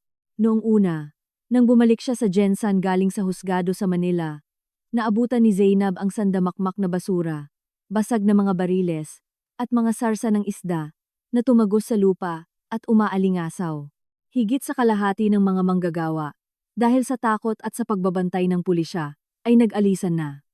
Hindi umiyak o nag-atubili si Zainab. Nilabas niya ang natitira niyang ipon at ang kakarampot na kapital na tinatago ni Kuya Kim sa ilalim ng kutson. At sentimo por sentimo, kinuwenta niya ng metikulosa ang lahat. Ang unang ginawa ni Zainab ay baguhin ng buo ang lumang sistema ng pag-handle ng pera ng pabrika. Tapos na ang mga utang na sinusulat lang kamay sa mga sako ng semento. Bumili siya ng second-hand na computer, gumawa ng Excel spreadsheet na malinaw na naghihiwalay sa kita at gastos, sahod ng mga tauhan, at budget sa materyales, pati sa preskong isda. Ang pagiging malinaw ng cash flow ay nakatulong sa kanila na ma-manage ang risk at maiwasan ang mga nakakabobong pagkalugi dahil sa maliliit na pagkakamali. Pagkatapos, na-realize ni Zainab na ang kahinaan ng Castro Cannery ay hindi sa quality, kundi sa distribution. Ilang taon nang nakasanayan ni Kuya Kim na mag-ferment ng isda, ng tahimik at ibenta ng palugi o bagsak presyo sa mga maliliit na tindera sa palengke. Nagdesisyon si Zainab na baguhin ang sistema. Personal siyang pumunta sa Manila, dala ang mga sample ng purong katas ng bagoong na galing pa sa mga lumang bariles at kumatok sa mga pintuan ng malalaking supermarket at organic food distributors. Hindi niya binilog ang ulo ng mga ito gamit ang mabubulaklak na salita. Kinumbinsi niya sila gamit ang amoy ng pawis at dagat at isang laboratory certificate na nagpapatunay sa taas ng natural na protina nang walang halong kemikal. Nagbunga ang pagiging totoo niya at isang sikat na chain ng grocery na nagbebenta ng mga lokal na produkto ang pumirma ng trial contract. Ang word of mouth na ang umasikaso sa natitira at ang alat na may malinis at matamis na aftertaste ng kanilang produkto ay unti-unting nakuha ang panlasa ng mga pinakamaselan na nanay. Nitong mga nakaraan, puring-puri ka ng lahat sa pabrika, Zainab. Kumuha ng upuan si Kuya Kim at uminom ng tubig. Kahapon, sabi sa akin ng isa sa mga driver, simula nung ikaw na humawak ng kwenta, nakukuha nila ang sweldo nila on time. May 13th month pay pa at pamasko. Yung mga asawa at anak nila hindi na raw nagugutom. Tingnan mo ang sarili mo. Matured at responsable ka na ngayon. Hindi na ikaw yung babaeng nagtatago-tago dala yung lumang passbook noon. Nung mga panahon na yon, mukha kang nilabasan ng lahat ng dugo sa katawan. Bahagyang ngumiti si Zainab. Ang malinaw niyang tawa ay umalingaw-ngaw sa gitna ng tunog ng water pump sa labas. Tiningnan niya ang malawak na bakuran, na ngayon ay malinis at sementado na. Nakalinya ng maayos ang mga bariles ng bagoong sa ilalim ng bagong bubong na may insulation. Ang buhay ng mga manggagawa sa lugar na ito ay unti-unting nagbabago dahil sa matatag niyang pamumuno. Ginawa ko lang po ang trabaho ko, Kuya Kim. Kayo ang kumupkop sa akin nung panahong pinakadesperado ako, at ang pabrikang to ang naging pawis at dugo niyo. Hindi ko po hahayaang bumagsak ito ulit. Umihip ng malakas ang hangin mula sa dagat ng Jensan. Pinapagpag ang laylayan ng malambot na blouse ni Zainab. Ang imahe ng manugang na sunod-sunuran, mahina, at namumuhay ng nakikitira na lang, ay tuluyan ng nasunog. Si Zainab, na muling bumangon mula sa sarili niyang abo, ay inidesign ulit ang kanyang buhay. Matalas, independent, at puno ng tiwala sa sarili. Pinatunayan niya sa lahat na ang isang babaeng isinadlak sa kanto, kapag hindi sumuko, ay pwedeng maging isang nakakapasong apoy, na susunog sa lahat ng madidilim na panghuhusga ng lipunan. Zainab, nakalagpas ka na sa 35, di ba? Maganda ka naman, matalino, tapos ikaw pa nagpapatakbo sa malaking negosyong to. Hindi mo ba naisip humanap ng lalaking masasandalan para magsimula ulit? Yung binata sa daungan, yung wholesaler, panay tanong tungkol sa'yo ha? Sabi ng isa sa mga manggagawang babae habang nagpupunas ng pawis, nakatingin kay Zainab na may maloko at nakakakilig ng ngiti. Papalubog na ang araw sa ibabaw ng dagat sa Jensan, at ang langit ay nagkukulay pula sa abot tanaw. Naghahanda na ang mga tauhan para umuwi. Nililinis ang pwesto ng packaging. Si Zainab, na nagsusulat ng pinakahuling numero sa logbook, ay inangat ang ulo nang marinig ang tsismis ng tauhan niya. Isang kalmadong ngiti ang gumuhit sa kanyang labi. Pero ang kanyang tingin ay matatag at panatag. Salamat po sa pag-aalala, ate. Pero sa ngayon sapat na sa akin ang sakit ng ulo sa mga ledger at sa bariles ng isda para magdagdag pa ng iintindihing asawa. Pakisabi na lang doon sa lalaki na humanap na siya ng iba. Wala na akong balak mag-asawa ulit. Pagkasabi nito, kinuha ni Zainab ang mga papeles niya, kumaway paalam sa mga tauhan, at tahimik na lumabas sa pinto ng pabrika.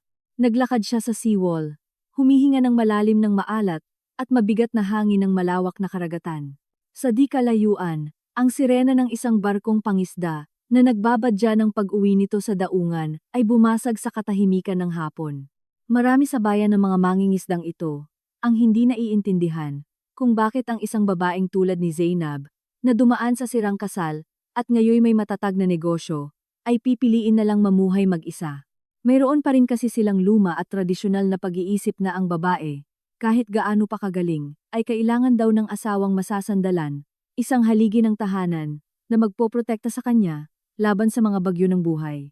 Sa mga usap-usapan ng mga kapitbahay habang nagkakape, umaasa silang magkakaroon ng parang fairy tale na ending kung saan isang perpekto, mayaman, at mapagbigay na lalaki ang darating, para bayaran at hilumin ang mga sugat na natamo ni Zainab. Pero ang realidad ay hindi isang pelikula o fairy tale. Huminto si Zainab at sumandal sa sementadong harang ng seawall.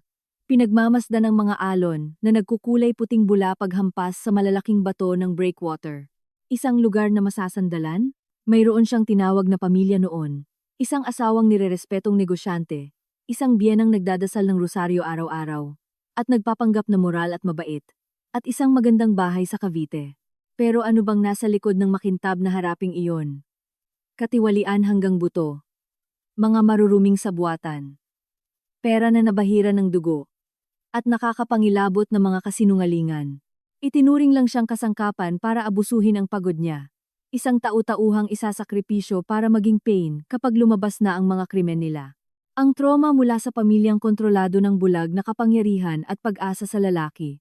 Ang nakakasakal na alaala ng pagiging walang boses at inabuso sa mismong lugar na tinawag niyang tahanan, ay nag-iwan ng hindi mabuburang peklat sa puso ni Zainab. Nakatakas siya mula sa impyernong, yun gamit ang napakalaking halaga. Ang labis na takot noong gabi, kung saan siya ay tumakbo na yakap-yakap ang passbook sa ilalim ng matinding ulan, puno ng dugo at luha. Ngayong nakakatayo na siya sa sarili niyang mga paa, habang ang perang pinagpaguran niya ay naiipon araw-araw sa bank account niya, at nakuha na niya ang tapat na respeto ni Kuya Kim, pati na rin ng 12-12 ng mga tauhan sa pabrika. Na-realize ni Zainab na hindi na niya kailangan ng kahit anong kabayaran o pag-asa sa ibang lalaki. Hindi niya gustong may pumasok sa buhay niya para hilumin ang mga sugat niya. Dahil siya mismo ang nagpagaling sa sarili niya gamit ang sarili niyang lakas at pagtitiyaga. Kung dumating man ang pag-ibig, kailangan ito ay pagtatagpo ng dalawang malayang kaluluwa, at hindi ang pagkapit at paninikluhod ng isang taong nangangailangan lang ng awa at suporta. At sa ngayon, lubos na siyang kontento sa buo at ganap na kalayaang taglay niya.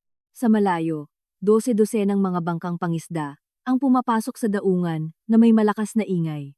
Ang malalakas na ilaw sa kanilang mga mast ay nagliliwanag sa buong daungan.